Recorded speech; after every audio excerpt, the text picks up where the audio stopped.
ऐसी जगह की बात कर रहे हैं जो स्पिरिचुअली बहुत रिच है, कल्चरली बहुत रिच है।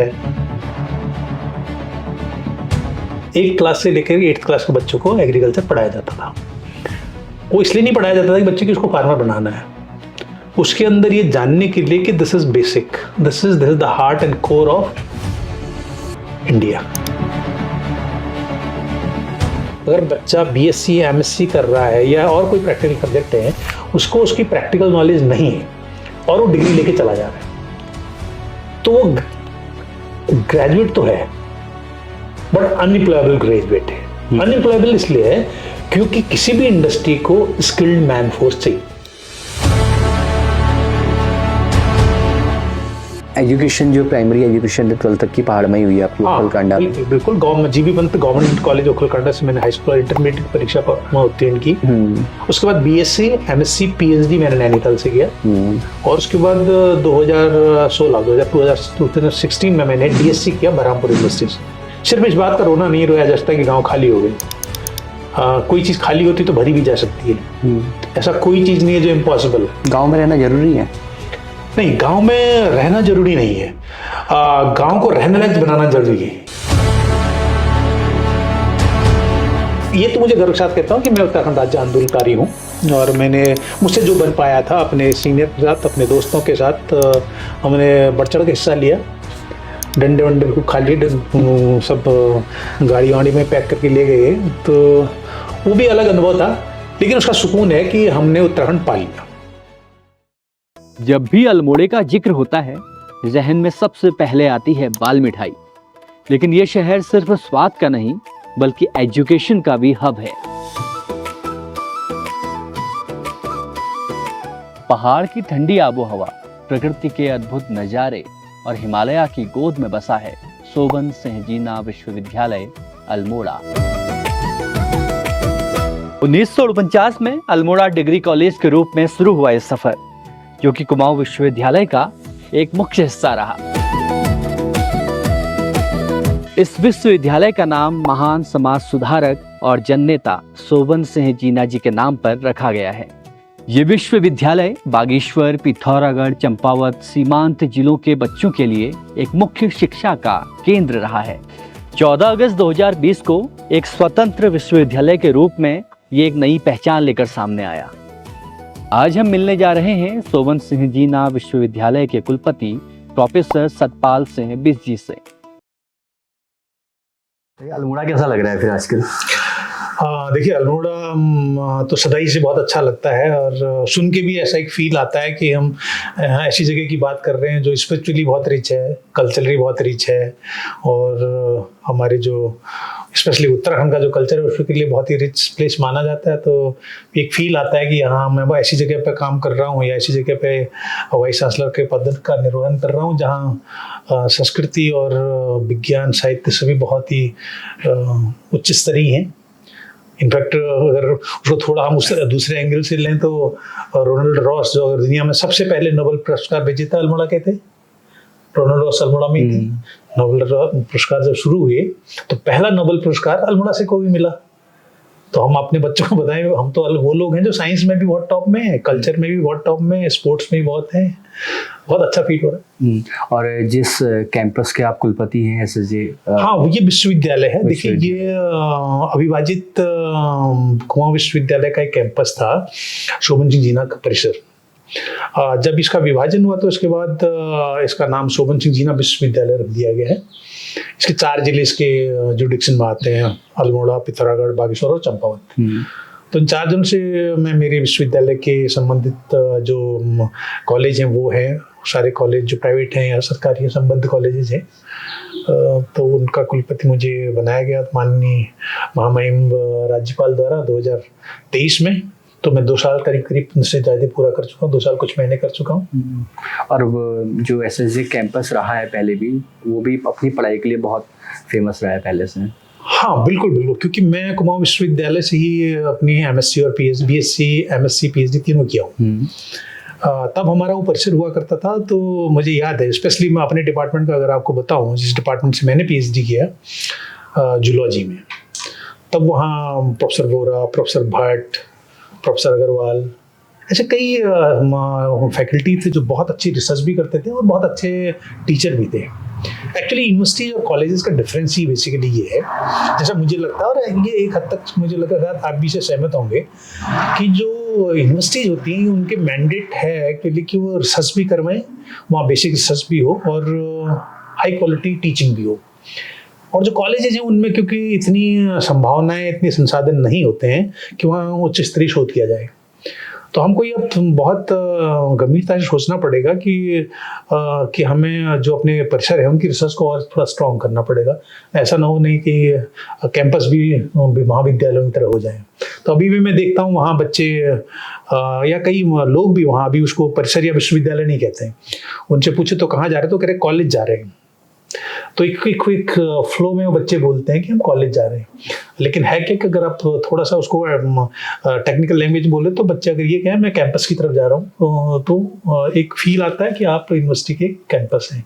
और अल्मोड़ा तो हमारा सबसे बड़ा कैंपस वैसे भी है, मेन कैंपस है क्योंकि मुख्यालय में है वो। एजुकेशन में ना जो मुझे लगता है कि मैं भी साइंस का स्टूडेंट रहा और किताबें बहुत ज़्यादा हम पढ़ा करते थे, लेकिन प्रैक्टिकल में हमेशा पीछे रहते थे। ये कमी दिखती है आपको हमारे एजुकेशन सिस्टम पे? हाँ, मैं आपको एक उदाहरण देता हूँ, आपको बताऊँ, क्योंकि हम लोगों ने जो हाई स्कूल और इंटरमीडिएट की परीक्षाएं दी हैं उत्तर प्रदेश से दी, उत्तर प्रदेश बोर्ड से दी। मुझे आज भी याद है कक्षा 1 से लेकर के कक्षा 8 तक कृषि एक अनिवार्य विषय था। अब आप अपने बड़ों से किसी पूछिएगा, वो मैंडेटरी था। 1 क्लास से लेकर 8th क्लास के बच्चों को एग्रीकल्चर पढ़ाया जाता था। वो इसलिए नहीं पढ़ाया जाता था कि बच्चे को उसको फार्मर बनाना है, उसके अंदर ये जानने के लिए कि this is basic, this is the heart and core of India, कृषि। तो उसमें क्या होता, हम घर से ही बीज ले जाते थे। स्कूल में हमको क्यारियां मिलती थी 5-5 फीट की, उनमें अपने घर का बीज ले जाते। बीज ले जाते हम ये सिलेक्ट कर लेते, सोचते थे कि हमारा अच्छे से अच्छा बीज ले जाएं जो माँ बाप ने या दादा दादी नाना नानी जिसके घर से मिले। हमको पता होता था कि हमने एक बार फॉर एग्जाम्पल हमने मूली अगर बुनी है तो नानी से कह के या अपने जो रिश्तेदारों से कह के सबसे बड़ी मूली किस्म आती वाला बीज हमको दे दो। तो हमारे दिमाग में ये आ गया कि बीज क्वालिटी का होना चाहिए। पहले होता था क्योंकि हम सेलेक्टिव ब्रीडिंग बहुत अच्छी करते थे पहाड़ के लोग पहले, अब नहीं करते हैं। और वही एक अल्टरनेट है यहाँ पे। तो वो इसके बाद हम खुद ही क्यारी खोदते थे, पानी भी खुद ही डालते थे, उसकी गुड़ाई भी खुद ही करते थे। इसके बाद एक लास्ट दिन जो होता था, जब वो सबकी खेती हो जाती थी हमारी मूली, तो उस दिन कंपटीशन होता था। हम खुद ही खोद के अपने हेडमास्टर को दिखाते थे। या कभी कभी 1-2 बार ऐसा भी हुआ कि पहले डिप्टी इंस्पेक्टर आया करते थे इंस्पेक्शन करने स्कूल्स में, अब नहीं आते हैं।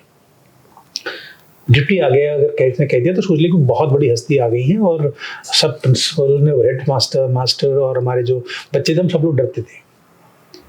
तो उनको सामने भी कोई दिखाया जाता था कि बच्चों ने गिरी, तो हमको देखते कि किसकी मूली के, तो हमें था कि रिजल्ट भी कितना बड़ा होगा। ये प्रैक्टिकल था। दूसरा इसी तरह का एक सब्जेक्ट था नैतिक शिक्षा, वो मैंडेटरी था, उसके मार्क्स नहीं मिलते लेकिन पास होना जरूरी था। तो वो दोनों चीजें आज से कई साल पहले भी हमारे करिकुलम में थी, जिसमें से इम्पॉर्टेंट है एग्रीकल्चर, नैतिक शिक्षा जो मैं आपको कह नैतिक शिक्षा, ये प्लस 8th क्लास था संस्कृत भी।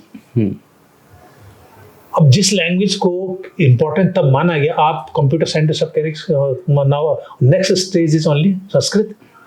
तो संस्कृत भी मैंडेटरी थी हमारी पढ़ाई में, नैतिक शिक्षा भी, कृषि भी।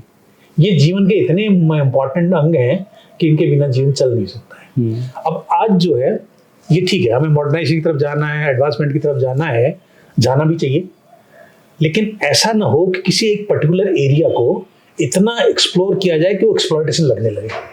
हमने आईटी सेक्टर को इतना एक्सप्लोर कर दिया, अब कभी लगता है हमेशा कि एक्सप्लॉयट तो नहीं कर रहे। तो वैसे ही मेरा मानना है, वो सब्जेक्ट थे तब भी बहुत अच्छा था, आज नए आए तब भी अच्छा है। अब एक समन्वय की बात होनी चाहिए। Where is the best blending? आप जानते होंगे ना कि 2 चीजें हैं। अगर मुझे आपको ये पता चल जाए कि थर्ड जो प्रोडक्ट बनेगा इन दोनों से अच्छा बन सकता है अगर मैं इसकी प्रॉपर ब्लेंडिंग कर दूं। Now we need to understand, अब हमको जानना पड़ेगा, काम करना पड़ेगा कि एजुकेशन की ब्लेंडिंग टेक्निकल फोर्स के साथ, टेक्निकल स्किल्स के साथ, आप जो कह रहे हैं कि प्रैक्टिकल्स के साथ। अगर बच्चा बीएससी एमएससी कर रहा है या और कोई प्रैक्टिकल सब्जेक्ट है, उसको उसकी प्रैक्टिकल नॉलेज नहीं है और वो डिग्री लेके चला जा रहा है, तो वो ग्रेजुएट तो है बट अनएम्प्लॉयबल ग्रेजुएट है। अनएम्प्लॉयबल इसलिए है क्योंकि किसी भी इंडस्ट्री को स्किल्ड मैन फोर्स चाहिए। स्किल्ड मैन फोर्स तब मिलेगी जब वो बेसिक स्किल सीखे। बीएससी के बच्चे को अगर बीएससी के प्रैक्टिकल ना आते हों, एमएससी के बच्चे को एमएससी के प्रैक्टिकल ना आते हों, पीएचडी के बच्चों को अगर अपनी लैब वर्क करना ना आता हो, तो ऐसे जो ह्यूमन रिसोर्स है उसके लिए प्लेसेस नहीं है। क्या है तो इक्का दुक्का हो सकती है, लेकिन कोई भी इंडस्ट्री ऐसा नहीं चाहती कि उसके यहाँ ह्यूमन रिसोर्स ऐसा है जो अनट्रेंड हो। तो अब हमको दोनों चीज़ें करनी पड़ेंगी। नेशनल एजुकेशन पॉलिसी जो चली है बेहतरीन है, लेकिन इम्पॉर्टेंट ये है कि उसकी जो गट फीलिंग है, उसकी जो आत्मा है नेशनल एजुकेशन पॉलिसी की, उसको कितने सही तरीके से हम बच्चों तक ले जा पा रहे हैं और पढ़ा पा रहे हैं। यही से बेरोजगारी उत्पन्न होती है। अब मैंने आपको कहा ना कि मैंने कहा अनएम्प्लॉयबल यूथ, जब मैं कह रहा हूँ ये एजुकेटेड तो हैं क्योंकि डिग्री है, एजुकेटेड है। फिर एक दूसरा आजकल लगने लगा कि एजुकेटेड अनएम्प्लॉयबल यूथ। हम उनको अनएजुकेटेड नहीं कह रहे, दे आर एजुकेटेड तो हैं लेकिन अनएम्प्लॉयबल है, प्लस यूथ भी है। अब जो आजकल एक बड़ा सा हम लोग कहते हैं, माननीय प्रधानमंत्री जी भी कहते हैं और हम सब भी कहते हैं, सच बात भी है कि ये युवाओं का देश है। युवा आदमी केवल शरीर से नहीं होता है, शरीर के साथ आदमी को युवा विचार के साथ भी होना पड़ता है, अपने काम के साथ भी युवा होना पड़ता है। अगर आप काम के साथ युवा नहीं है, विचार के साथ युवा नहीं है, उम्र के साथ युवा नहीं है, तो ये तीनों से युवा है तो तब तो आप युवा हैं, नहीं तो फिर आप युवा नहीं है। अगर हमारा युवा अनएम्प्लॉयबल अनएजुकेटेड एजुकेटेड अनएम्प्लॉयबल हो गया तो सोचिए कितनी मुश्किल है। वो एजुकेटेड हो, अनएम्प्लॉयबल है तो कोई और नहीं है, अनएजुकेटेड अनएम्प्लॉयड चल जाएगा क्योंकि वो एजुकेशन प्रॉपर नहीं है, एम्प्लॉयबल नहीं हो सकता है। लेकिन एजुकेटेड है, एम्प्लॉयबल नहीं है, तब वो खतरनाक है। अब एजुकेटेड है फिर भी अनएम्प्लॉयबल है, ये खतरनाक है। तो इससे खराब नहीं लगता कि मैं एजुकेटेड हूँ, मेरी जॉब नहीं लगी, कुछ भी कारण हो सकता है, लेकिन मैं फील करूँ मैं एजुकेटेड हूँ। अगर मुझे खुद ही फील नहीं होगा मैं एजुकेटेड हूँ, एजुकेटेड का मतलब है ना जो डिग्री आपने ली है उसमें आपको किस हद तक महारत हासिल है। अगर आप उसके लिए अपने आप को ग्रेजुएट करें, बैचलर कर रहे हैं, क्या बैचलर के बराबर आपको आता है या मास्टर्स के बराबर? ठीक है, मास्टर्स डिग्री में आप कहेंगे 100% तो नहीं आ सकता है, लेकिन बच्चे को जिस सब्जेक्ट में आपने मास्टर्स किया है उसका 75% तो पता ही होना चाहिए। उससे नीचे में तो कॉम्प्रोमाइज नहीं कर सकते, उससे नीचे में तो हम नहीं कह सकते मास्टर ऑफ साइंस हैं या डॉक्टर ऑफ फिलॉसफी हैं अगर आपको 75% से ज़्यादा उस सब्जेक्ट का ज्ञान नहीं है। तो ये जो गैप है ये भरना पड़ेगा, प्रैक्टिकल वाला स्पेशली हमको भरना पड़ेगा, क्योंकि अब जो एरा है ये टेकी ड्रिवन एरा है, टेकी ड्रिवन ह्यूमन रिसोर्स चाहिए हो रही है, और वो भी अब इस तरह की चाहिए कि जिसके बेसिक्स भी बहुत क्लियर हो। एक तो ये है कि आपने टेम्परेरी कोई चीज़ टेक्निकली डेवलप की और उसको यूज़ किया कमर्शियली और कल को आज आई कल खत्म हो गई। एक है सस्टेनेबल यूज ऑफ टेक्नोलॉजी, भाई आज जितना यूज है टेक्नोलॉजी उतना करें, कल को और थोड़ा बढ़ के करना पड़े बढ़ के भी करें। अब हमारी अगली सीरीज की मिसाइलों का हुआ ना, पहले 1 आई 2 आई 3 आई 4 आई 5 आई, जैसे जैसे जरूरतें बढ़ती गई हमको की टेक्निक मालूम है और उसकी बेसिक्स हमें बहुत क्लियर है, हमें खाली उसकी रेंज बढ़ानी थी तो हम बढ़ाते जा रहे हैं क्योंकि हमारी जरूरत बढ़ रही है। तो अगर आपकी टेक्नोलॉजी का बेस बहुत स्ट्रॉन्ग है तो एडवांसमेंट आप किसी भी स्टेज में कर सकते हैं। आपने जिस यूनिवर्सिटी में पढ़ाई की और एक समय ऐसा आया कि उसी यूनिवर्सिटी में आपको दोबारा जाना पड़ा और नेक के लिए, तो उस वक्त की फीलिंग्स क्या थी? देखिए ऐसा हुआ कि मैं यहाँ पे 2005 तक टीचिंग करता था, बायोटेक्नोलॉजी डिपार्टमेंट तब नया खुला नैनीताल। किन्हीं भी कारणों से तब मैंने एक रेगुलर पोजीशन के लिए अप्लाई किया था, तो किन्हीं कारणों से मैं तब मेरा चयन नहीं हो पाया और मैं नैनीताल मोड़ छोड़ के या उत्तराखंड मोड़ छोड़ के चला गया।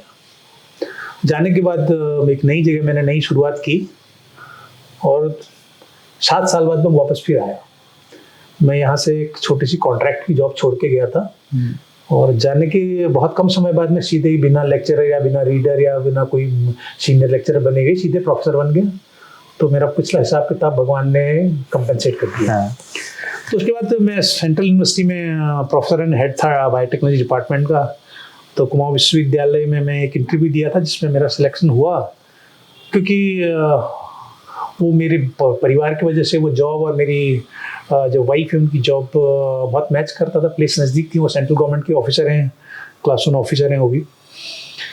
तो मैंने सोचा अब नहीं जाता हूँ। तो नहीं जाने के लिए जब मुझे कहा कि आपका सिलेक्शन आप ज्वाइन करिए, तो मैंने कहा कि मैं नहीं ज्वाइन करना चाहता। तब के तत्कालीन हमारे जो हमारे कुलपति जी थे, कि वो चले गए थे, प्रोफेसर भटनागर, बहुत बड़े वैज्ञानिक हैं। उसके बाद यहाँ हमारे कुलपति जो थे कि प्रोफेसर एच एस धामी, और आप जानते होंगे तो इज अ वंडरफुल मैथमेटिशियन, बहुत अच्छे मैथमेटिक्स के टीचर हैं, बहुत अच्छे रिसर्चर हैं मैथमेटिक्स के। वो कुलपति बन के आए, तो उनके समय में उनकी कुछ सोच को लेके मैं फिर केंद्रीय विश्वविद्यालय छोड़ के यहाँ आ गया। और यहाँ आकर के मैंने उनसे पूछा तो कि सर मैं बहुत 5-6 साल बाद आ रहा हूँ, मैं अभी हमारी यूनिवर्सिटी में, सेंट्रल यूनिवर्सिटी में नैक का इंस्पेक्शन हुआ था, यहाँ भी आपका क्या स्टेटस, हम लोगों का यहाँ कुमाऊं यूनिवर्सिटी में क्या स्टेटस है। तो उन्होंने मुझे कहा कि वो तो उसमें तो भी हाथ मत लगाओ। तो मैंने कहा सर अब तो हाथ में अब तो लगाना पड़ेगा, क्योंकि मैंडेटरी हो गया था। तो मैंने कहा लास्ट डेट है अप्लाई करने की दिसंबर 31, हमें करना चाहिए और ज़रूरी भी है। तो हमने किया, और उनकी लीडरशिप भी रही उसमें। लीडरशिप के साथ साथ तो उनमें एक बहुत अच्छी बात थी कि वो डिसेंट्रलाइजेशन ऑफ पावर बहुत बिलीव करते थे। उन्होंने कहा कि अगर आप काम कर रहे हैं तो कौन करेगा ये मुझे मत बताइए, आप करेंगे या नहीं करेंगे बताइए। तो मैंने कहा मैं करूँगा। तो फिर हम एक बहुत अच्छी टीम बनी, हमारे IQAC के डायरेक्टर थे, हमारे बहुत सारे प्रोफेसर कलीग्स थे। अब अल्मोड़ा तब हमारा ही कैंपस था, कुमाऊं विश्वविद्यालय अलग नहीं हुआ था। तो मैं अल्मोड़ा में भी हमारे बहुत सीनियर टीचर थे, वहाँ गया, वहाँ भी हमने मीटिंग्स की, 1-2 शायद कंसल्टेंसी की। उसके बाद हमने इवेल्यूशन किया, और भगवान की दया से क्या हुआ कि 15 साल की डॉर्मेंसी के बाद हमको फिर जो कभी नहीं मिला था कुमाऊं विश्वविद्यालय को, A ग्रेड मिल गया। और पिछले कुछ सालों तो A ग्रेड था। कुछ ही कारण रहे हैं कि बहुत सारे इस तरह के कुछ कारण रहे हैं, चाहे एकेडमिक हों चाहे और कोई रहे हों। फिर हमारा A ग्रेड हमारे पास नहीं रहा कुमाऊं विश्वविद्यालय के पास। तो कोशिश है कि दोबारा कुमाऊं विश्वविद्यालय जिस तरह से काम कर रहे हैं लोग, मुझे लगता है कि बहुत जल्दी अपनी गरिमा को वापस पा लेंगे। गरिमा पाना भी जरूरी है। गरिमा पाना भी जरूरी है। जैसे बच्चों के लिए परीक्षा है वैसे हाँ, वैसे विश्वविद्यालयों के लिए ग्रेडिंग बिल्कुल बिल्कुल सही है, क्योंकि वो आपको बताती है कि आपका शोध का स्तर क्या है, आपका शिक्षा का स्तर क्या है, आपका संरचनात्मक जो ढांचा है, इंफ्रास्ट्रक्चर जिसको कहते हैं, वो इंफ्रास्ट्रक्चर स्टेटस कैसा है, ये सारी चीज़ें उसमें निकल के आती है। क्योंकि नैक का जो असेसमेंट है वो बहुत ही मेटिकुलस है, वो बहुत इस तरह से प्लान किया गया है, उसमें आपके या मतलब किसी भी शैक्षणिक संस्थान की कोई भी चीज़ छूट ही नहीं सकती, क्योंकि इतने सारे पॉइंट कवर करते हैं कि आपको उन सब पे खरा उतरना होगा, तभी आपको A ग्रेड मिले। ये तो है। आप नैनीताल रहे हैं, पहले नैनीताल और आपके नैनीताल में क्या अंतर है? बहुत अंतर है, बहुत अंतर है। हालांकि मैं उतनी पुरानी जनरेशन का भी नहीं हूँ, लेकिन जितनी पुरानी का हूँ उसके हिसाब से मुझे लगता है कि नैनीताल ने डेफिनेटली अपनी वो नैसर्गिक सुंदरता खो दी है। मुझे याद है अब भी जब हम लोग BSc में पढ़ा करते थे DSB कैंपस में, तो मॉल रोड में 15 दिसंबर के बाद ज़्यादातर दुकानों में ताले लग जाते थे, और सब लोग हल्द्वानी या कहीं चले जाते थे, और नलों में एक वो घास वास लगा के सील भी कर दिया जाता, दुकानें सील हो जाती थी। मैंने अपने आंखों के सामने देखा दुकानों को सील करते हुए, लोग सील करके चले जाते थे। जो लोकल पुलिस रहती है वो देखती होगी जाड़ों भर, फिर लोग बाद में आते थे। उस दौरान वहाँ टूरिस्ट आते थे, बहुत सारे विदेशी पर्यटक आते थे, जो स्पेशली मैं जितना जान पाया वो बर्ड वॉचिंग के लिए आते थे। वो दिन भर बहुत अच्छे कैमरों के साथ टिफिन टॉप, चाइना पीक, नैना पीक, ये जो इलाके हमारे स्नो व्यू में घूमते थे। पंगुट की तरफ इस तरह डेवलप नहीं था, बहुत अच्छा फॉरेस्ट, थिक फॉरेस्ट ओक का था वहाँ, अभी भी है शायद, मैं कई सालों से गया नहीं हूँ। तो बर्ड वॉचिंग होती थी, तो बहुत ही डाइवर्स टूरिस्ट आता था। जो टूरिस्ट मीन्स आपको कार में नहीं दिखता था, वॉक करता था वो with very good camera and all.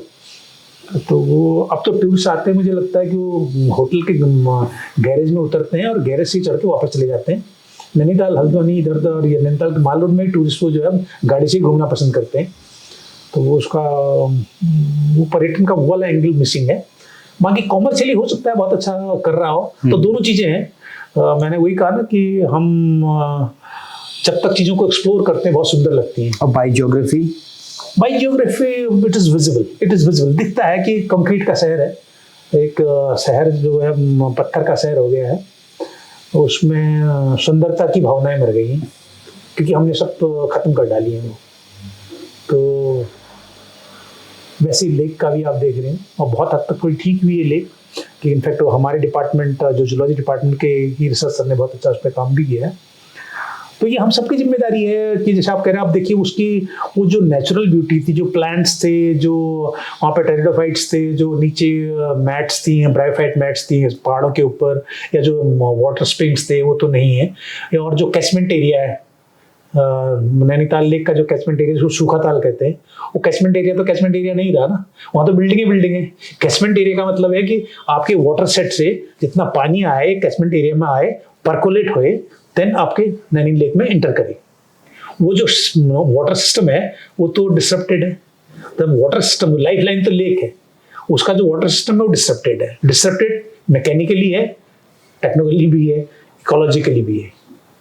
तो हमें सोचना पड़ेगा कि हर एक चीज की एक आप तो विज्ञान के विद्यार्थी हैं, थ्रेशोल्ड के आसपास जाने से पहले आदमी को सावधानी बरतनी चाहिए। मुझे लगता है कि नैनीताल बहुत थ्रेशोल्ड के नजदीक हो सकता है, उसके पार भी ना चला गया हो, उसकी कैरिंग कैपेसिटी के बियॉन्ड ना चला गया हो। क्योंकि हर चीज की, चाहे वो ए से जेड तक कुछ भी हो, हर एक चीज की एक धारक क्षमता होती है। अगर धारक क्षमता से ऊपर आप चले जाएं तो परिणाम बड़े विघटनकारी होते हैं। आपके पानी के स्रोतों पे या यहाँ के पानी पे तो एक या कोई भी ब्रांडेड कंपनी का पानी ले लें और एक अपने धारे का, नौले का पानी, दोनों में क्या अंतर? अब देखिए, मैं क्योंकि एक वाइस चांसलर की स्टेचुरी पोजीशन में हूँ, किसी कंपनी का नाम तो मैं नहीं ले पाऊंगा, लेकिन मैं आपको कह देता हूँ मार्केटेड पैक्ड ड्रिंकिंग वाटर। तो ये अंग्रेजी बहुत अच्छा सिखा गए ना कुछ शब्दों का हेरफेर करना। तो ये मार्केटेड पैक्ड ड्रिंकिंग जो वाटर है, हमको लगता है ये फोर्टिफाइड है। ऐसा नहीं है, बहुत कम कंपनी जैसा बनाती है जो फोर्टिफिकेशन होता है। जो फोर्टिफिकेशन का मतलब है कि पानी आपने यूवी रेडिएशन से ठीक किया, फिल्टर किया और ट्रीटमेंट की, इसके बाद एक वाटर है लिक्विड फॉर्म में, उसको आपने फोर्टिफिकेशन का मतलब है कि उसमें जो नेचुरल वाटर में जो मिनरल्स एंड माइक्रोन्यूट्रिएंट होते हैं वो अगर आपने बाहर से डाले हैं, जैसे भाई मेरे पास पानी साफ सुथरा पानी मैंने कर लिया किसी एक्स कंपनी ने, अगर मैं उसमें कैल्शियम, मैग्नीशियम, फास्फोरस या बाकी चीज़ें डाल रहा हूँ, कि वो तो मैंने फिल्ट्रेशन में और केमिकल प्रोसेस में ख़त्म कर दिए या न्यूट्रलाइज कर दिए, बाहर से अगर फोर्टिफिकेशन कर रहा हूँ तो पानी हमारे नौले धारों के आसपास जा सकता है, अदरवाइज दूर दूर तक नहीं जा सकता है। क्योंकि मैं भी साइंस का विद्यार्थी हूँ। मैग्नीशियम आपने सुना होगा, मैग्नीशियम एक इस तरह के है कि वो एक आपकी स्लीप को इन्हांस करता है आपके लिए। मतलब आप टायर्ड हैं, अगर आपने सफिशिएंट आपके फूड में या आपके वाटर में मैग्नीशियम है तो आपको बहुत अच्छी नींद आ जाएगी। अगर मैग्नीशियम की डेफिशिएंसी बॉडी में भी है, वाटर इनटेक में भी है, आपकी बहुत अच्छी स्लीप नहीं होगी। ये साइंटिफिकली प्रूवन है। क्योंकि मैंने कहा ना, आप भी साइंस के विद्यार्थी हैं, मैं नॉन साइंटिफिक कुछ बात आपसे नहीं कहूँगा। तो वो जो पानी है जो हमारे गांव में या धारों में, नौलों में मिलता है, वो एक पर्टिकुलर प्रोसेस के थ्रू आता है। वो पहले पानी नीचे रिसता है, फिर वो एक्विफर्स होते हैं, एक्विफर से आता है, फिर पास होकर थोड़ी थोड़ी जो नेचुरल कैपिलरीज है उनसे आता है। उन कैपिलरीज में आपको एल्यूमिनेट, सिलिकेट, फॉस्फेट के और कैल्शियम के कुछ रॉक्स या मैग्नीशियम के कुछ रॉक्स या रॉक सॉल्ट के कुछ ऐसे, वो सारा मिनरल से रिच होके आता है।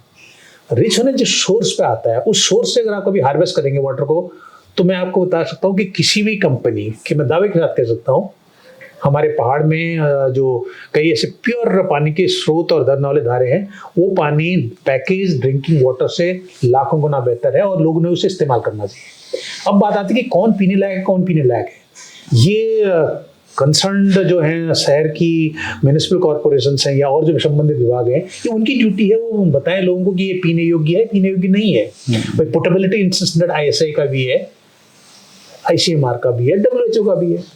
तो हमारा अगर नौले का पानी WHO के सारे स्टैंडर्ड पार कर रहा है, ISI के सारे मानकों को पार कर रहा है, तो हम क्यों ना कहें, क्यों ये 20 रुपये 30 रुपये की ये पैकेज ड्रिंकिंग वाटर आप पी रहे हो। तो ये अगर आप ये अगर आपका स्टेटस सिंबल है कि I drink package drinking water, no, I don't agree with. हाँ, ऐसी सर्कमस्टेंसेस में जहाँ आपको उस स्टेट से पानी बहुत खराब पीना पड़ रहा है, उसमें तो आपको पीना पड़ेगा, वो पीना चाहिए, उसमें तो सेफ पानी ही पीना चाहिए। क्योंकि पैकेज ड्रिंकिंग वाटर कम से कम उसमें बैक्टीरिया तो अगर डेट के अंदर है, विद एक्सपायरी डेट के अंदर है, तो नहीं होंगे। लेकिन मैं अभी भी कहूँगा कि लोगों को ऐसी जगह जो सर्टिफाइड हो, जो लोगों ने अप्रूव किया हो साइंटिफिकली, उन धारों और नौलों का पानी दोबारा पीना चाहिए। और ये बच्चों की हेल्थ के लिए, हमारी हेल्थ के लिए, हमारे पहाड़ के लोगों की हेल्थ के लिए बहुत इंपॉर्टेंट है। आपने कुछ प्रैक्टिकल किया था इसमें? हाँ, मैंने प्रैक्टिकल किया था। मैंने नैनीताल से अगर आपको नीचे की तरफ आएंगे तो एक छोटा सा वाटर, एक स्प्रिंग, एक वहाँ निकलता है, एक पानी निकलता है, उसमें लोगों की लाइन लगी रहती है कैन लेकर के। मुझे लगा पहले जब बात चली कि वो नैनीताल लेक का पानी है, बाद में कई जियोलॉजिकल स्टडीज भी हुई हनुमानगढ़ी के, हाँ हनुमानगढ़ी के पास, उसमें भी ये लगा कि ये वहाँ का लेक का तो नहीं है। लेकिन हमने कहा चलो जियोग्राफी, मेरी क्योंकि जियोलॉजी नहीं है, जियोग्राफी नहीं है, तो मैंने उसको बायोलॉजी के एंगल से देखा। तो मैंने अपने स्कॉलर से कहा कि लेक के वाटर का भी वाटर क्वालिटी एनालिसिस करो, उसका भी करो, कुछ कॉमन बैक्टीरिया तो नहीं इनमें, ये देखिए। अगर वो लेक से जा रहा होगा तो उसमें लेक के जो बैक्टीरिया, लेक में कोई एक बैक्टीरिया तो उसमें मिलेगा ही। जब मैंने उनका दोनों का कंपैरिजन किया तो मुझे कोई कॉमन बैक्टीरिया, उसमें एक तो बैक्टीरिया थी बहुत कम, वो पीने लायक था डायरेक्टली। जो इकोलाइक, जो बैक्टीरियल लोड होता है, जो कॉलीफॉर्म का लोड होता है, उसमें था ही नहीं, तो सीधे पी सकते थे उसको। जब नैनीताल लेक का पानी होगा तो पीने लायक तो नहीं है, नहाने लायक भी इनफेक्ट नहीं है, और हम तो उसे फिल्टर करके पीते हैं। तो ये मुझे लगा कि ये जो है वो किसी रॉक से या कहीं से जहाँ से एक्वाफर से निकल रहा है, वो हाई क्वालिटी ड्रिंकिंग वाटर है। इनफैक्ट बाहर से भी लोग जो आते हैं उनसे कोई रैंडमली हम कभी पूछता था, मैं जब मैं नैनीताल में, आपको ये पानी कैसा लग रहा है, वो कहते थे बहुत टेस्टी है, बहुत मीठा है। और समुद्र पानी को मीठा करा, आपको साइंस के स्टूडेंट हैं, हम कहते हैं वाटर को इट इज टेस्टलेस, ऐसे तो कहते हैं। मतलब अगर केमिकल लैंग्वेज में आप कहेंगे डेफिनेशन व्हाट इज वाटर, तो आप कहेंगे टेस्टलेस है, इसकी प्रॉपर्टी, फिजिकल प्रॉपर्टी टेस्ट है जो टेस्टलेस है। लेकिन उस पानी को लोग पी के कहते हैं कि पानी बहुत मीठा है। It means what, it is enriched, naturally enriched with the micronutrient elements। ये तो है, हाँ, यही चीज हमें अलग बनाती है। आप लोग पहाड़ में रहे हैं तो एजुकेशन, जो प्राइमरी एजुकेशन 12th तक की पहाड़ में ही हुई आपकी? हाँ, उखलकांडा में? बिल्कुल बिल्कुल, GB Pant government college Okhalkanda से मैंने हाई स्कूल और इंटरमीडिएट परीक्षा उत्तीर्ण की। उसके बाद बीएससी, एमएससी, पीएचडी मैंने नैनीताल से किया। और उसके बाद 2016 में मैंने डीएससी किया बरहामपुर यूनिवर्सिटी से, बायोटेक्नोलॉजी में। तो गाँव में रहे तो वहाँ का रहन सहन देखा है करीब से? तो हाँ बिल्कुल बिल्कुल, बहुत देखा, और मैं उसे एंजॉय भी करता हूँ, आज भी एंजॉय करता हूँ, आज भी एंजॉय करता हूँ। और मेरा कहने का मतलब है कि हम गांव की खाली बात करते रहेंगे तो उससे नहीं होगा, गांव को एंजॉय भी करना पड़ेगा। गांव को एंजॉय करने का मेरा मतलब है कि आपने साल में तो कम से कम एक बार गांव का पानी पीना चाहिए, गांव में लोगों के साथ बैठ कर खाना खाना चाहिए, अपने रिश्तेदारों से मिलना चाहिए, शादी में जाना चाहिए, बारातों में जाना चाहिए गाँव की। तब तो आपको फील आएगा कि आप पहाड़ हाईलैंडर्स हैं। हमको गर्व के साथ कहना चाहिए ना, हम हाईलैंडर्स हैं, हम पहाड़ी हैं, लेकिन हम थोड़ा दबी जबान में कहते हैं हम पहाड़ी। तो मैं तो बड़े गर्व के साथ कहता हूँ, जैसे स्विट्जरलैंड में और जो यूरोपीय कंट्रीज में उनमें हाईलैंडर कहते हैं, I am a proud highlander. तो ऐसे हमें भी कहना चाहिए I am a proud highlander. अब हाईलैंडर अंग्रेजी में कहना पड़ा, नहीं तो पहाड़ी के उच्च क्षेत्रीय पहाड़ी, तो I am love to be Pahadi and I proud to be Pahadi कहने में अच्छा लगना चाहिए। और मैं जाता हूँ, रेगुलरली जाता हूँ, इनफैक्टली पूजा पाठ में तो जाता ही रहता। और मेरे फादर तो, हम हल्द्वानी में रहते हैं, he is more than 80 year old, 80 साल से ज़्यादा है, बहुत ही डिसिप्लिन लाइफ जीते हैं और रेगुलरली गाँव जाते हैं, रेगुलरली। ऐसा कोई मेरे ख्याल में इवेंट नहीं होता जो अटेंड नहीं करते। तो हमको भी कहा गया कि आप लोग भी करें, तो मेरी भी कोशिश रहती है जाते जाते लोगों से मिले, क्योंकि जब मिलेंगे तब हमें पता भी चलेगा। सिर्फ इस बात का रोना नहीं रोया जा सकता कि गाँव खाली हो गए। कोई चीज़ खाली होती तो भरी भी जा सकती है, ऐसा कोई चीज़ नहीं है जो इम्पॉसिबल है। गांव में रहना जरूरी है? नहीं, गांव में रहना जरूरी नहीं है, गांव को रहने लायक बनाना जरूरी है। हमने गांव को रहने लायक बनाया, छोड़ा नहीं है। मैं ऐसा नहीं कह रहा गांव में जाकर सब लोग यहाँ से हल्द्वानी से अपने घर बार बेच कर गाँव चले जाए, लेकिन गाँव में जाकर के गाँव को इस लायक बनाए कि वो रहने लायक हों। अगर आपका जानने का मन करे तो आप जाके रहें, अपने किसी रिश्तेदार को कहेंगे मेरे गाँव में जाके रह के आइए। आप अगर मेरे पास गांव में बहुत अच्छे 2-4 घर होते या और कई लोग के घर होते, मैं उनसे होम स्टे की तरह किराया नहीं लेता ना, आधा लेता। मैं कहते जाइए मेरे घर में गांव में रहिए, मेरा घर बहुत अच्छा है, मैं तो जाता रहता हूँ। तो हमको गांव में रहने की उतनी ज़्यादा मतलब मैंडेट रहे तो बहुत अच्छा है, लेकिन ऐसा नहीं कि बिल्कुल गाँव में ही रहो, ऐसा मैं नहीं मानता। मेरी व्यक्तिगत सोच हो सकती है, गलत भी हो सकती है, लेकिन मेरा ये मानना है कि गाँव को रहने लायक बनाना चाहिए। रहने लायक कब बनेंगे? जब आपके पास बिजली की फैसिलिटी होगी, पानी की फैसिलिटी होगी, आसपास मेडिकल चीज़ें होंगी, तभी तो लोग जाएंगे। तो इसका मतलब है कि आप लिवेबल बनाइए उनको, गांव को वाइब्रेंट बनाइए, लवेबल एंड लिवेबल। आपको रहने लायक बनाएंगे गांव तो लोग रहने के लिए जाएंगे। लोगों की शिकायत रहती है कि गाँव में अच्छी एजुकेशन नहीं मिल पाती। देखिए मैं आपको बताऊं, अच्छी एजुकेशन और बुरी एजुकेशन कुछ नहीं होती है। मैं कुछ दिनों पहले कार्यक्रम में था तो मैंने कहा कि लेफ्ट एंड राइट पॉलिटिक्स में तो हो सकता है, एजुकेशन में, नॉलेज में, साइंस में, टेक्नोलॉजी में लेफ्ट एंड राइट फिलॉसफी नहीं होती है। इसमें जो होती है वही होती है। इसी तरह से आप जो कह रहे हैं एजुकेशन अच्छी बुरी किसको, मैं तो क्योंकि ग्रामीण परिवेश में ही पला हूँ, मुझे तो नहीं लगता है कि मुझे किसी की कमी है आज की, या मैं किसी अपने आप को कम समझता हूँ। मुझे अहंकार भी नहीं, लेकिन मुझे किसी से इन्फीरियरिटी कॉम्प्लेक्स भी नहीं होता आता कि मैं किसी से कम हूँ। जो बेस्ट ब्रेन्स हैं, मैं आपको बताऊं, जो best brain as a teacher जाते हैं वो सरकारी स्कूल में जाते हैं, ठीक है। ये माँ बाप ये जानते हुए कि सबसे अच्छे बच्चे जो एक पर्टिकुलर प्रोसेस से बीएड करके, टैट करके, बी और बीटीसी के अच्छी सारी चीजें करके एक कॉम्पिटिटिव एग्जाम को पास करके सरकारी नौकरी में बड़े कंपटीशन के साथ आए हैं, अच्छे तो आए होंगे, वो टीचर हैं, ये माँ बाप जानते हैं। उस स्कूल में अपने बच्चे को पढ़ाना पसंद नहीं करते हैं, लेकिन दूसरा स्कूल कहीं होता है उसमें लिखा रहेगा सेंट ये, सेंट वो, जे पब्लिक स्कूल और ये स्कूल इंग्लिश मीडियम स्कूल, उसमें भेज देते हैं। लेकिन उनको सिस्टम पे बिलीव नहीं है ना। हाँ, अब वो मैं ये कह रहा हूँ उसके पीछे रीजन क्या है, मैं आपको बताऊं। उसके पीछे रीजन ये है कि पहले जो स्कूल थे, जब सारे स्कूल में हम लोग जब पढ़ते थे, हमारे जो, मुझे याद है जो हमारे हेडमास्टर थे, उनका बेटा भी हमारे स्कूल में ही पढ़ता था। वहाँ जो पटवारी थे, मतलब गांव के लिए तो पटवारी उन्होंने बहुत बड़ा होता था, पोस्ट पटवारी जी हमारे बड़े, उनका बच्चा भी हमारे यहाँ पढ़ता था। तो एक मैसेज जाता था कि ये स्कूल माँ बाप भी पढ़ा रहे हैं, टीचर भी, सब लोग अपने बच्चों को पढ़ा रहे हैं। बाद में हमने क्या किया, एक कैटेगरी बना दी, ये इंग्लिश मीडियम है, हिंदी मीडियम है। मीडियम कुछ नहीं होता है, मैं आपको बताऊं। अंग्रेजी एक बोलचाल की भाषा है। अंग्रेजी कोई ऐसी भाषा नहीं है कि इसके बिना जिया नहीं जा सकता है। कुछ प्रोफेशन हो सकते हैं उसमें बहुत जरूरी हो, लेकिन बाकी में बहुत जरूरी नहीं, काम चलाओ से चल जाता है। लेकिन नॉलेज काम चलाओ से नहीं चलेगा। उन स्कूलों में क्या था कि जो हमारे टीचर्स थे वो नॉलेज क्रिएटर थे, बहुत अच्छा पढ़ाते। आज भी सरकारी स्कूल के टीचर बहुत अच्छा पढ़ाते हैं, लेकिन हमने वहाँ बच्चे भेजने का, आप किसी स्कूल में सोचिए 2 टीचर हैं, 2 बच्चे हैं, कई स्कूल में इस तरह के हैं, तो उसमें सरकार भी क्या करेगी भाई, वो बच्चे ही 2 है ना, तो उनको क्लब कर रहे हैं। जैसा मुझे पता चला कि क्लब कर रहे हैं कि वो और कोई ऑप्शन नहीं है उसके बाद उनके पास। अगर उसी स्कूल में सभी लोग अपने बच्चों को पढ़ाएं तो, क्योंकि आपका टीचर अच्छा आप जान रहे हैं, मतलब टीचर अच्छा बुरा कुछ नहीं होता। मेरे ख्याल में जो प्राइवेट स्कूल के जो टीचर हैं उनसे बेटर टीचर सरकारी स्कूलों में होते हैं, लेकिन हम वहाँ अपने बच्चों को नहीं भेजते। इसका उल्टा होने लगता है जब हम इंटरमीडिएट पास करते हैं। इंटरमीडिएट तक तो ये फॉर्मेशन चलता है, ये वाला फॉर्मूला चलता है। इंटरमीडिएट के बाद दूसरा फॉर्मूला आता है, वो कहते हैं हम प्राइवेट कॉलेज की जगह अगर हमको IIT मिल जाए, NIT मिल जाए तो ठीक है। समझ रहे हैं आप, 12th तक आपको चाहिए अंग्रेजी वाला, मतलब प्राइवेट स्कूल चाहिए, लेकिन उसके बाद सरकारी चाहिए आपको। भाई नीट में एडमिशन हो जाएगा, सरकारी में मिल जाए तो ठीक है, नहीं तो प्राइवेट में तो कौन फीस दे पाएगा, पढ़ाई तो कुछ होती नहीं है। मेडिकल कॉलेज सरकारी मिल गया तो ठीक है, नहीं तो भाई प्राइवेट में तो महंगा है। तो फिर आप सरकार की तरफ वहां तो जाते हैं, लेकिन अगर आप पहले दिन से सरकार की तरफ जाए रहते तो आपके बच्चे का खर्चा बहुत कम होता। आपको NIT चाहिए, आपको गवर्नमेंट पॉलिटिक्स चाहिए, आपको IIT चाहिए, आपको आइजर चाहिए, आपको नाइजर चाहिए, कब? 12th के बाद। 12th के बाद पूरा सरकारी सिस्टम चाहिए, लेकिन उससे पहले आपको सरकारी सिस्टम नहीं चाहिए। नहीं मतलब अपने बच्चों को भेजते नहीं है, उसके बाद कह रहे हैं अपने बच्चों को भेजेंगे सरकारी सिस्टम। तो ये थोड़ा सा इसमें ना हमें सोचना पड़ेगा कि कहाँ पे कुछ कोऑर्डिनेशन बनाया जाए कि हम कुछ चीजों को सही तरह से समझ पाए। ये तो है। एजुकेशन का तो है थोड़ा सा रोल।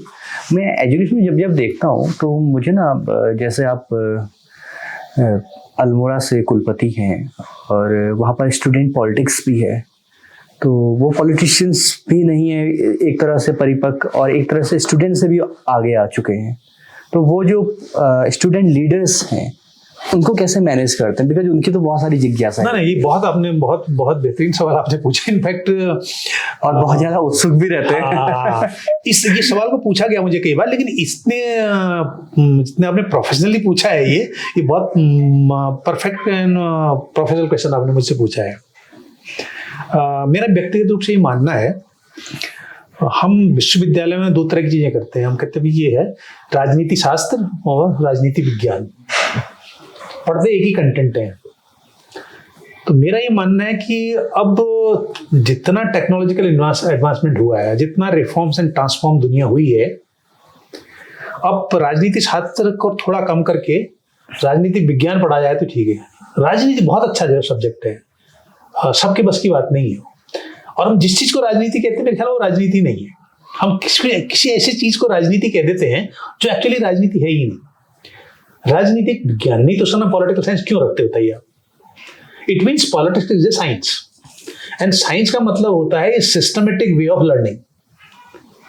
अगर आप राजनीति विज्ञान कह रहे हैं तो उसका मतलब आपको उस राजनीति को साइंस के पैमाने पे तोलना पड़ेगा, पढ़ना पड़ेगा, सीखना पड़ेगा। अब क्या आपको लगता है कि आज के दौर में राजनीति विज्ञान को कोई पढ़ रहा है? राजनीति जरूर पढ़ रहे होंगे लेकिन राजनीति विज्ञान कोई नहीं पढ़ रहा है। राजनीति जरूर पढ़ रहे होंगे लेकिन राजनीति का शास्त्र कोई नहीं पढ़ रहा है। तो वो राजनीति जितना पढ़ा रहे हैं या पढ़ रहे हैं वो शास्त्र और विज्ञान वाला छूट गया है। जिस दिन राजनीति में शास्त्र भी सही से पढ़ने लग जाएंगे और राजनीति में विज्ञान भी सही से पढ़ने लग जाएंगे, चीजें बदल जाएंगी। और बच्चों को मेरा अपने बच्चों से भी कहना है, क्योंकि वो है तो हमारे बच्चे ना। उनको मुझे ध्यान है एक बार माननीय हमारे पूर्व प्रधानमंत्री अटल बिहारी वाजपेयी जी, जो अपने में एक प्रखर विद्वान थे, उन्होंने एक बार कहीं पे कहा था, मैं एग्जैक्टली ध्यान नहीं आ रहा है, कि हम अपने पड़ोसियों को बदल नहीं सकते। तो इसी तरह मैं अपने बच्चों को तो बदल नहीं सकता। तो उन्हीं बच्चों को मुझे सिखाना है, उनसे आने वाले बच्चों को भी सिखाना है। मैं जब बच्चा वर्ड यूज करता हूं, अपना स्टूडेंट वर्ड यूज करता हूं, उसका मतलब है ऑल।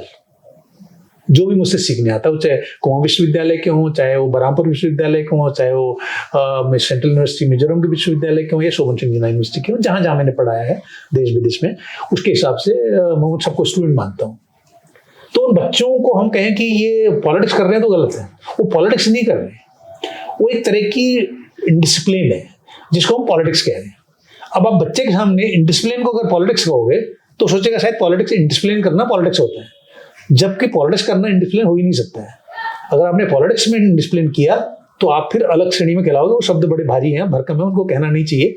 तो जो राजनीति में इस तरह की चीजें होती हैं उनको राजनीतिक तो कहा नहीं जा सकता है, उनके कई और नाम भी हैं। राजनीतिक तो वो होते हैं जो राजनीति शास्त्र में परिपक्व होते हैं, राजनीति विज्ञान में परिपक्व होते हैं, और वो बहुत अच्छा साइंस है, बहुत अच्छा नॉलेज सिस्टम है। आप उत्तराखंड राज्य आंदोलनकारी भी रहे हैं, हाँ, तो क्या उत्तराखंड राज्य बनना राजनीतिक शास्त्र का या विज्ञान का पार्ट था? हाँ, ये आप मुझे घुमा फिरा के घेर रहे हैं, मुझे लग रहा है। नहीं, ऐसा नहीं, आप मुझे घुमा फिरा के घेर रहे हैं। अभी मैं आपसे जो सवाल पूछ रहा हूँ एज ए स्टूडेंट ही पूछ रहा हूँ। तो आप मुझे घेर रहे हैं। देखिए, मैं आपको एक बात बताऊँ, ये तो मुझे गर्व के साथ कहता हूँ कि मैं उत्तराखंड राज्य आंदोलनकारी हूँ, और मैंने मुझसे जो बन पाया था अपने सीनियर के साथ, अपने दोस्तों के साथ, हमने बढ़ चढ़ के हिस्सा लिया, डंडे वंडे को खा लिए, सब गाड़ी वाड़ी में पैक करके ले गए। तो वो भी अलग अनुभव था, लेकिन उसका सुकून है कि हमने उत्तराखंड पा लिया। जो आप कह रहे हैं कि बनाया क्या, जब एक्चुअली हमारी कोई उद्देश्य, जैसे राज्य बनते हैं दो तीन तरीके के राजनीतिक कारण होते हैं, कुछ और कारण होते हैं, कभी दोनों देव की चीजों में लड़ाई झगड़े होते हैं, बाउंड्री डिस्प्यूट्स होते हैं। उत्तराखंड में हम यूपी के साथ रहने में कोई हमारे उनके कोई दुश्मनी तो है नहीं, कुछ भी हमारे उनका डिस्प्यूट्स नहीं थे ना। कभी हमारे पहाड़ और प्लेन वालों के बीच जैसे कोई बड़े दंगे हुए, कभी हुए? कभी नहीं। हमारे तो लखनऊ में, बरेली में, पूर्वांचल कॉलोनी, ये पहाड़ की कॉलोनी, सब चलते हैं, आराम से रह रहे थे। कहाँ मिसिंग था? हमें लगा कि जो हमारा रियली जो कल्चर है, कल्चर, कस्टम और हमारा जो वे ऑफ लिविंग है, वो मैदानी क्षेत्र के लोगों से थोड़ा हटके है, और होगा ही नेचुरल, क्योंकि हम हाईलैंडर्स, मैंने कहा ना, पहाड़ का हाईलैंडर का भाई, एक आदमी जो ऊंचाई पे रहता है वो अलग तरीके का होगा, जो नहीं प्लेन में रहता है अलग तरीके का होगा। वो जूलॉजी का नियम है, डाइवर्सिटी जिसको कहते हैं। भाई, एक जो बर्ड है वो अगर शारदा डैम में रहती है, वो शारदा डैम वाली डैम पिंडर ग्लेशियर में तो नहीं मिलेगी ना। पॉइंट। तो बायोलॉजिकली डिफरेंट है। तो हम इस तरह से, हम लिविंग में डिफरेंस थे, हमारे फंक्शनिंग में डिफरेंस थे, हमारे कल्चर में डिफरेंस थे, हमारे वे ऑफ लिविंग में डिफरेंट थे। तो हम उनके साथ कोप अप नहीं कर पा रहे थे, और हम अपनी पहचान धीरे धीरे खोते जा रहे थे। तो उस पहचान को जो बचाने, जब लोगों ने सोचा कि पहचान कहीं खो न जाए, ये आंदोलन शुरू हुआ। शुरू होने के बाद बहुत तेजी से आगे बढ़ा। उसमें ऐसे ये आंदोलन किसी एक व्यक्ति का आंदोलन नहीं था। आपको देश में छात्रों से लेकर के अभिभावकों तक और कामगारों से लेकर के ऑफिसर्स तक सब शामिल थे, और सबके मिले जुले प्रयास से बना है। लेकिन न ये राजनीति विज्ञान के तरीके से बना, न राजनीति शास्त्र की तरफ से बना।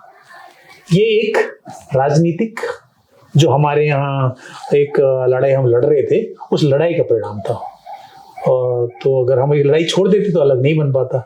लेकिन राजनीति शास्त्र के हिसाब से अलग बनाते तो और कई साल लग जाते, राजनीति विज्ञान के साथ बनाते तो हो सकता और कई, क्योंकि समझाना मुश्किल होता है लोगों को। ये वाली भाषा राजनीति में जो लड़ाई वाला शब्द है, ये समझने में तो आसानी हो जाती है, लेकिन विज्ञान और शास्त्र को समझने में टाइम भी लग जाता है, तो देने में भी टाइम लग जाता है। तो हमने सोचा जब लड़के ही मिल जा रहा है तो इस बार लड़के ही ले लेते हैं, विज्ञान खुद ही लगा लेंगे, शास्त्र खुद ही लगा लेंगे। लेकिन लड़ने का भी एक तरीका होता है।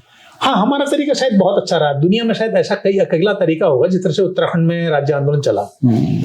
यहाँ आपने ऐसा नहीं देखा होगा कि हमने कभी गलत शब्दों का प्रयोग किया हो, गलत भाषा का इस्तेमाल किया हो, गलत चीज़ों का इस्तेमाल किया हो, जिसमें कई जगह आजकल जो विरोध के प्रदर्शन होते हैं उसमें लोग थोड़ा सा पृथकतावादी विचार रखते हैं या कोई हथियारों के काम। हमारे यहाँ तो लोगों ने शांत आंदोलन किए ना, हमारे वहाँ तो कहा कि मडुआ झिंगुरा खाएंगे, उत्तराखंड बनाएंगे, तो हम आज भी वही हैं।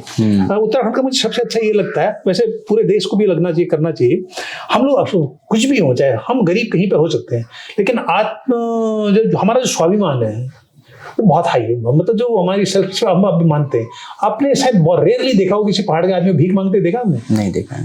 अल्मोड़ा शहर में आप जाते हैं, वहां पर आप भीख इधर से मिल जाए, आपने कभी भीख मांगते किसी पहाड़ वाले को देखा? नहीं देखा। या आपने नीचे से किसी आदमी को कहा होगा कि मैं आपका बोझा ऊपर तक ले जाता हूँ, बाहर से आया हुआ आदमी, उसने आपको 10 रुपये लिया, उन्होंने नहीं बचा रहे, मैं तो आप बुढ़े आदमी थे, मैंने ले लिया आपका बैग। तो हमारे में हम जो आप कह रहे हैं भूखे रह सकते हैं, वो कंप्रोमाइज हम नहीं करते कि हम भीख मांगे। तो ये हमारी क्वालिटी है जैसे आप कह रहे हैं ना। और बहुत सारी और चीजें हम में ऐसी हैं जो किन लोगों से प्रभावित हुए थे राज्य आंदोलन के समय में, जिनको नेतृत्व करते हुए अपनी आंखों से देखा और दिल में खुशी हुई? देखिए, नेतृत्व करते हुए मैं आपको बताऊं, उसमें बहुत करीब से जिनको मैंने देखा, उसमें काशी सिंह एडी जी थे, डॉक्टर नारायण सिंह जंतवाल जी थे, इंद्रमणि बड़ोनी जी थे, विपिन त्रिपाठी जी को मैंने देखा। नैनीताल में हमारे बहुत सारे छात्र युवा साथी थे, वो थे। अल्मोड़ा में तिवारी जी, पीसी तिवारी जी, हो सकता आप जानते भी हों, उत्तराखंड परिवर्तन पार्टी। हमारे मेरे व्यक्तिगत रूप से भी उनसे बहुत इम्प्रेस। शमशेर सिंह जी थे। अब माननीय विपिन त्रिपाठी जो पूर्व विधायक भी रहे हमारे, और ये वाले बच्चे हमसे बड़े थे, जिनको देख के हमको और जोश आता था हल्ला करने का। लेकिन हमारी उम्र के जो थे उसमें नैनीताल में हमारे के आजकल प्रोफेसर दोस्त हैं, वो हैं, और गढ़वाल की तरफ भी हमारे सीनियर फ्रेंड थे, बिन उनियाल जी, सुबोध उनियाल, क्या कहते हैं, बेद उनियाल जी।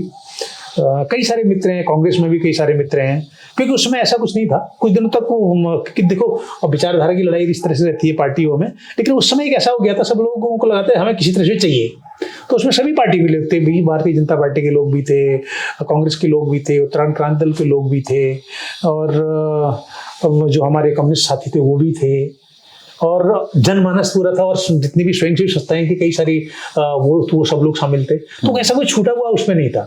लेकिन जो हमसे बड़े थे आसपास ही इतने लोग हुआ करते थे आसपास में, और भी कई नाम में कोई छूट रहे होंगे, लेकिन ऐसा लगता था कि हमें करना चाहिए, और ये बड़े लोग कर रहे हैं तो शायद अच्छा ही कर रहे होंगे।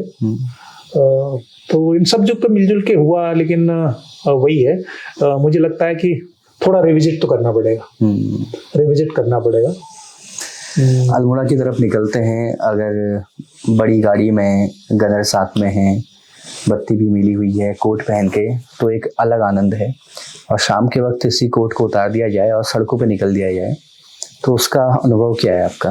हाँ, मैं जान रहा हूँ आप मुझे घेरना चाह रहे थे, तो मैं आपको सच बता दूँ, ये बात सच है। मैं मुझे बहुत ज्यादा ये जो अटायर है ना, ये जो आप कह रहे हैं कि टाई कोट पहन लेना और एक गाड़ी झंडे लगा के जाना, मुझे लगता है ये एक प्रशासनिक व्यवस्था है, इससे ज्यादा मैं कोई इंपॉर्टेंस नहीं देता हूँ। मुझे अपने आप को प्रोफेसर कहना पसंद करवाता हूँ बजाय एक वाइस चांसलर, क्योंकि मुझे लगता है मैं बच्चों के करीब होता हूँ उससे, उस वर्ड से। ठीक है, मेरी भी डिग्री है, मेरे को महामहिम ने जिम्मेदारी दी है, ठीक है, लेकिन मैं ऑफिस से आने के बाद जितनी जल्दी हो सके वो जो आवरण है उसे उतार देता हूँ। धारानौले वाली रोड में मेरे कई छोटी छोटी चाय की दुकान के मित्र हैं, उनके यहाँ मैं गुड़ की चाय पीता हूँ, और उन्हें वो वाले ड्रेस पहनता हूँ जो बहुत अच्छे धुली भी ना हो, क्योंकि मैं कोई बहुत ज़्यादा ड्रेसअप होके नहीं जाता कभी भी नहीं। मुझे लगता है जो कपड़ा है साफ होना चाहिए, वो चमकदार हो या वो वेल प्रेस्ड हो, ऐसा मेरा नाम ना ले। ऑफिस जाने का एक तरीका होता है, क्योंकि हम अपने लोगों को तो जान सकते हैं, आप मुझे जान सकते हैं कि सतपाल बिष्ट थोड़ा सिंपल तरीके से रहते हैं, लेकिन किसी बाहर के आदमी को तो नहीं समझा जाता, उसको उसे नहीं पता है, वो तो मुझे अगली दूसरी ओपिनियन देखेगा ना, इसलिए ये सब करना पड़ता है। लेकिन बेसिकली मैं इसको as a dress code use करता हूँ, करना चाहिए। लेकिन अगर आप इंजॉय करने का गए तो मुझे अपने वो कुर्ते पजामे पहाड़ वाले, अपना टी शर्ट पैंट डाली और अपने लोगों से मिलो, गपशप करो उनके साथ। रियल तभी आप होगा ना जब किसी के दिल के, दिमाग के, शरीर के नजदीक आप जाओगे, तभी उसको समझ पाओगे। बनती है संडे के दिन, छुट्टी के दिन भटकी चुड़गानी? मैं 99% पहाड़ी खाना खाता हूँ। अच्छा। मेरा जो कुक है, मैंने कहा तेरे को मेरी हेल्प कर दे रहा, अगर नहीं तो आता सीख ले। मैं शायद ही कोई दिन, मतलब मैं 99.99 में पहाड़ी खाना ही खाता हूँ। मैं मडवे की रोटी खाता हूँ, या फिर मिक्स जो आटा आता है उसकी सब्जी रोटियाँ खाता हूँ, भटकी चौगानी खाता हूँ, दाल गहत की दाल खाता हूँ। मेरे यहाँ 3-4 टाइप की दाल, गहत की दाल है। और बढ़िया में अल्मोड़ा जिस दुकान में बढ़िया मिलती है, अलग अलग बढ़िया लाता हूँ, बढ़िया मेरे पास रहती है। भांग की चटनी में खाता हूँ, पहाड़ी वाला रायता में बना के खा लेता हूँ। ठिचौनी आप जानते नहीं जानते मुझे नहीं मालूम, जानते हैं तो ठिचौनी मेरे को ठीक है। गडेरी में खा लेता हूँ।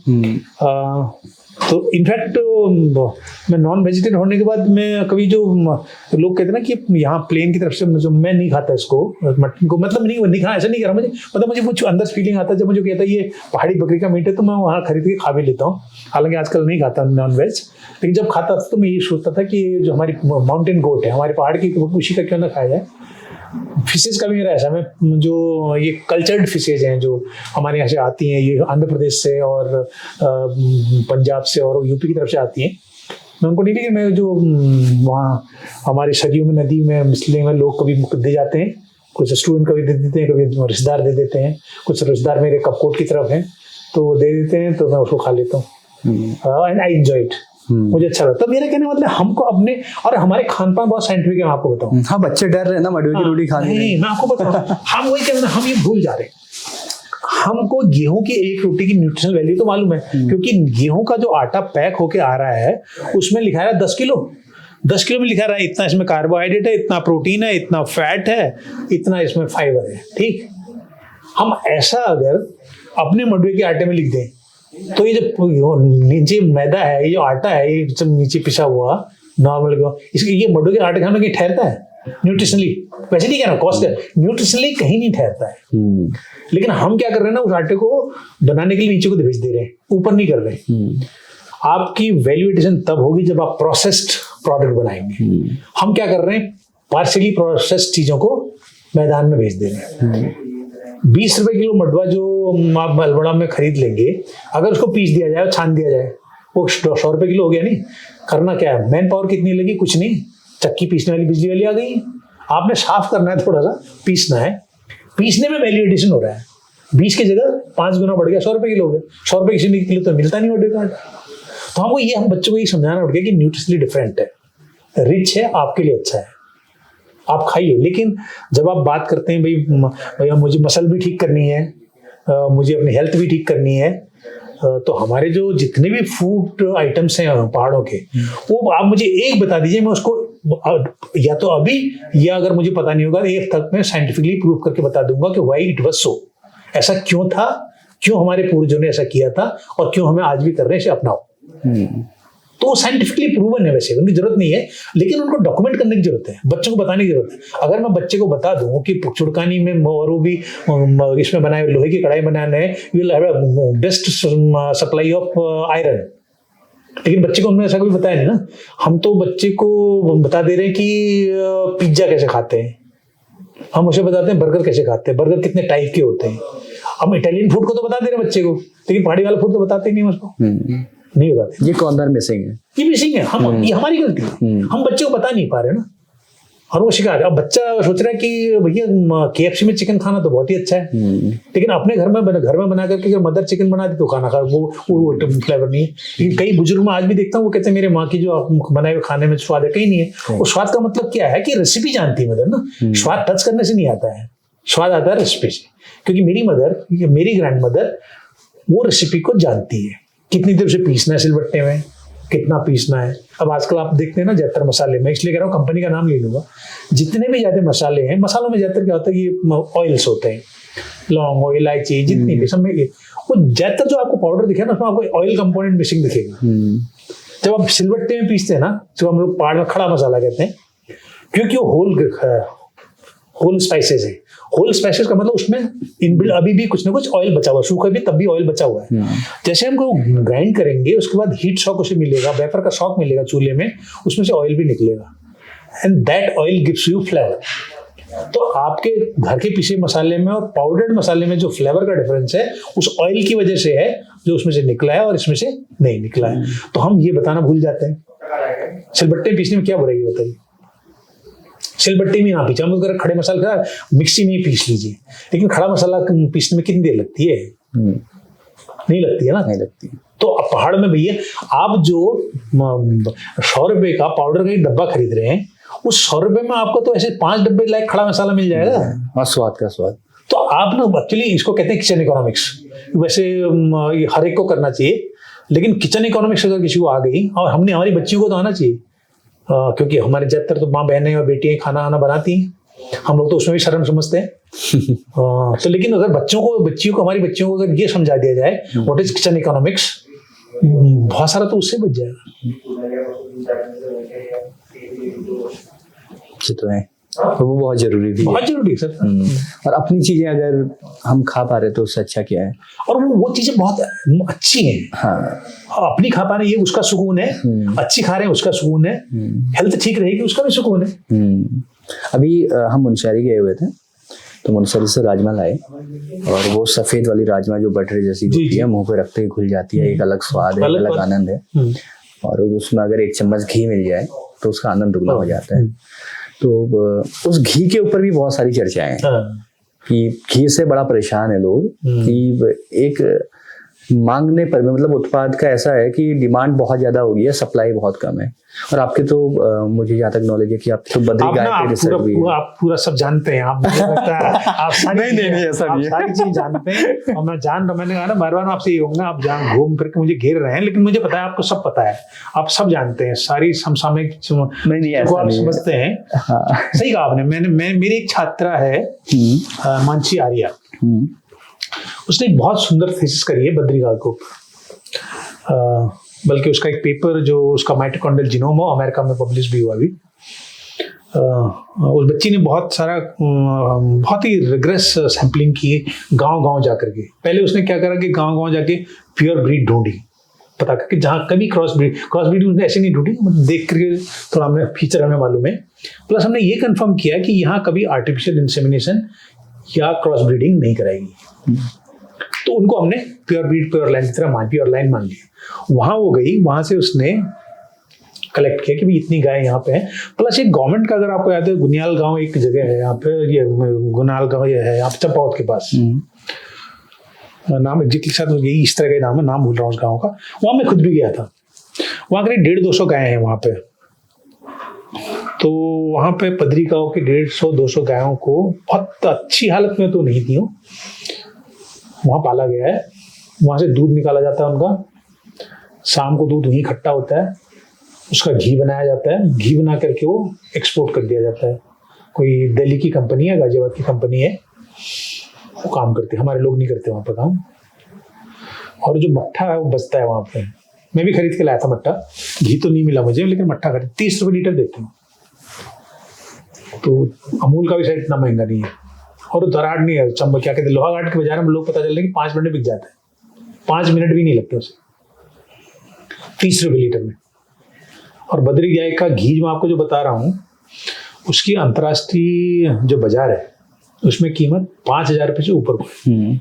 और उसमें भी ये कंफर्म नहीं है कि प्योर बद्री गाय घी है या नहीं, ये तो कंफर्म करना पड़ती है। तो जब तक आप उसमें सर्टिफाई नहीं करेंगे हम नहीं कह सकते, there is always a doubt. दूध भी उसका ऐसे ही है। वो कहाँ की, हमारे यहाँ। आपको ये हम शायद जानते हैं होंगे जरूर, आप क्योंकि इतना जानते थे भी जानते हैं, तो पहला रजिस्टर्ड कैटल है उत्तराखंड का, पहला रजिस्टर्ड का पहला पंजीकृत पशु है। जो हमारा जो पशुधन है जो पंजीकृत हुआ है उसको sorry national bureau of animal genetic resources Karnal में जो है उन्होंने सर्टिफाई किया और उसको हमने बद्री काऊ कहा है।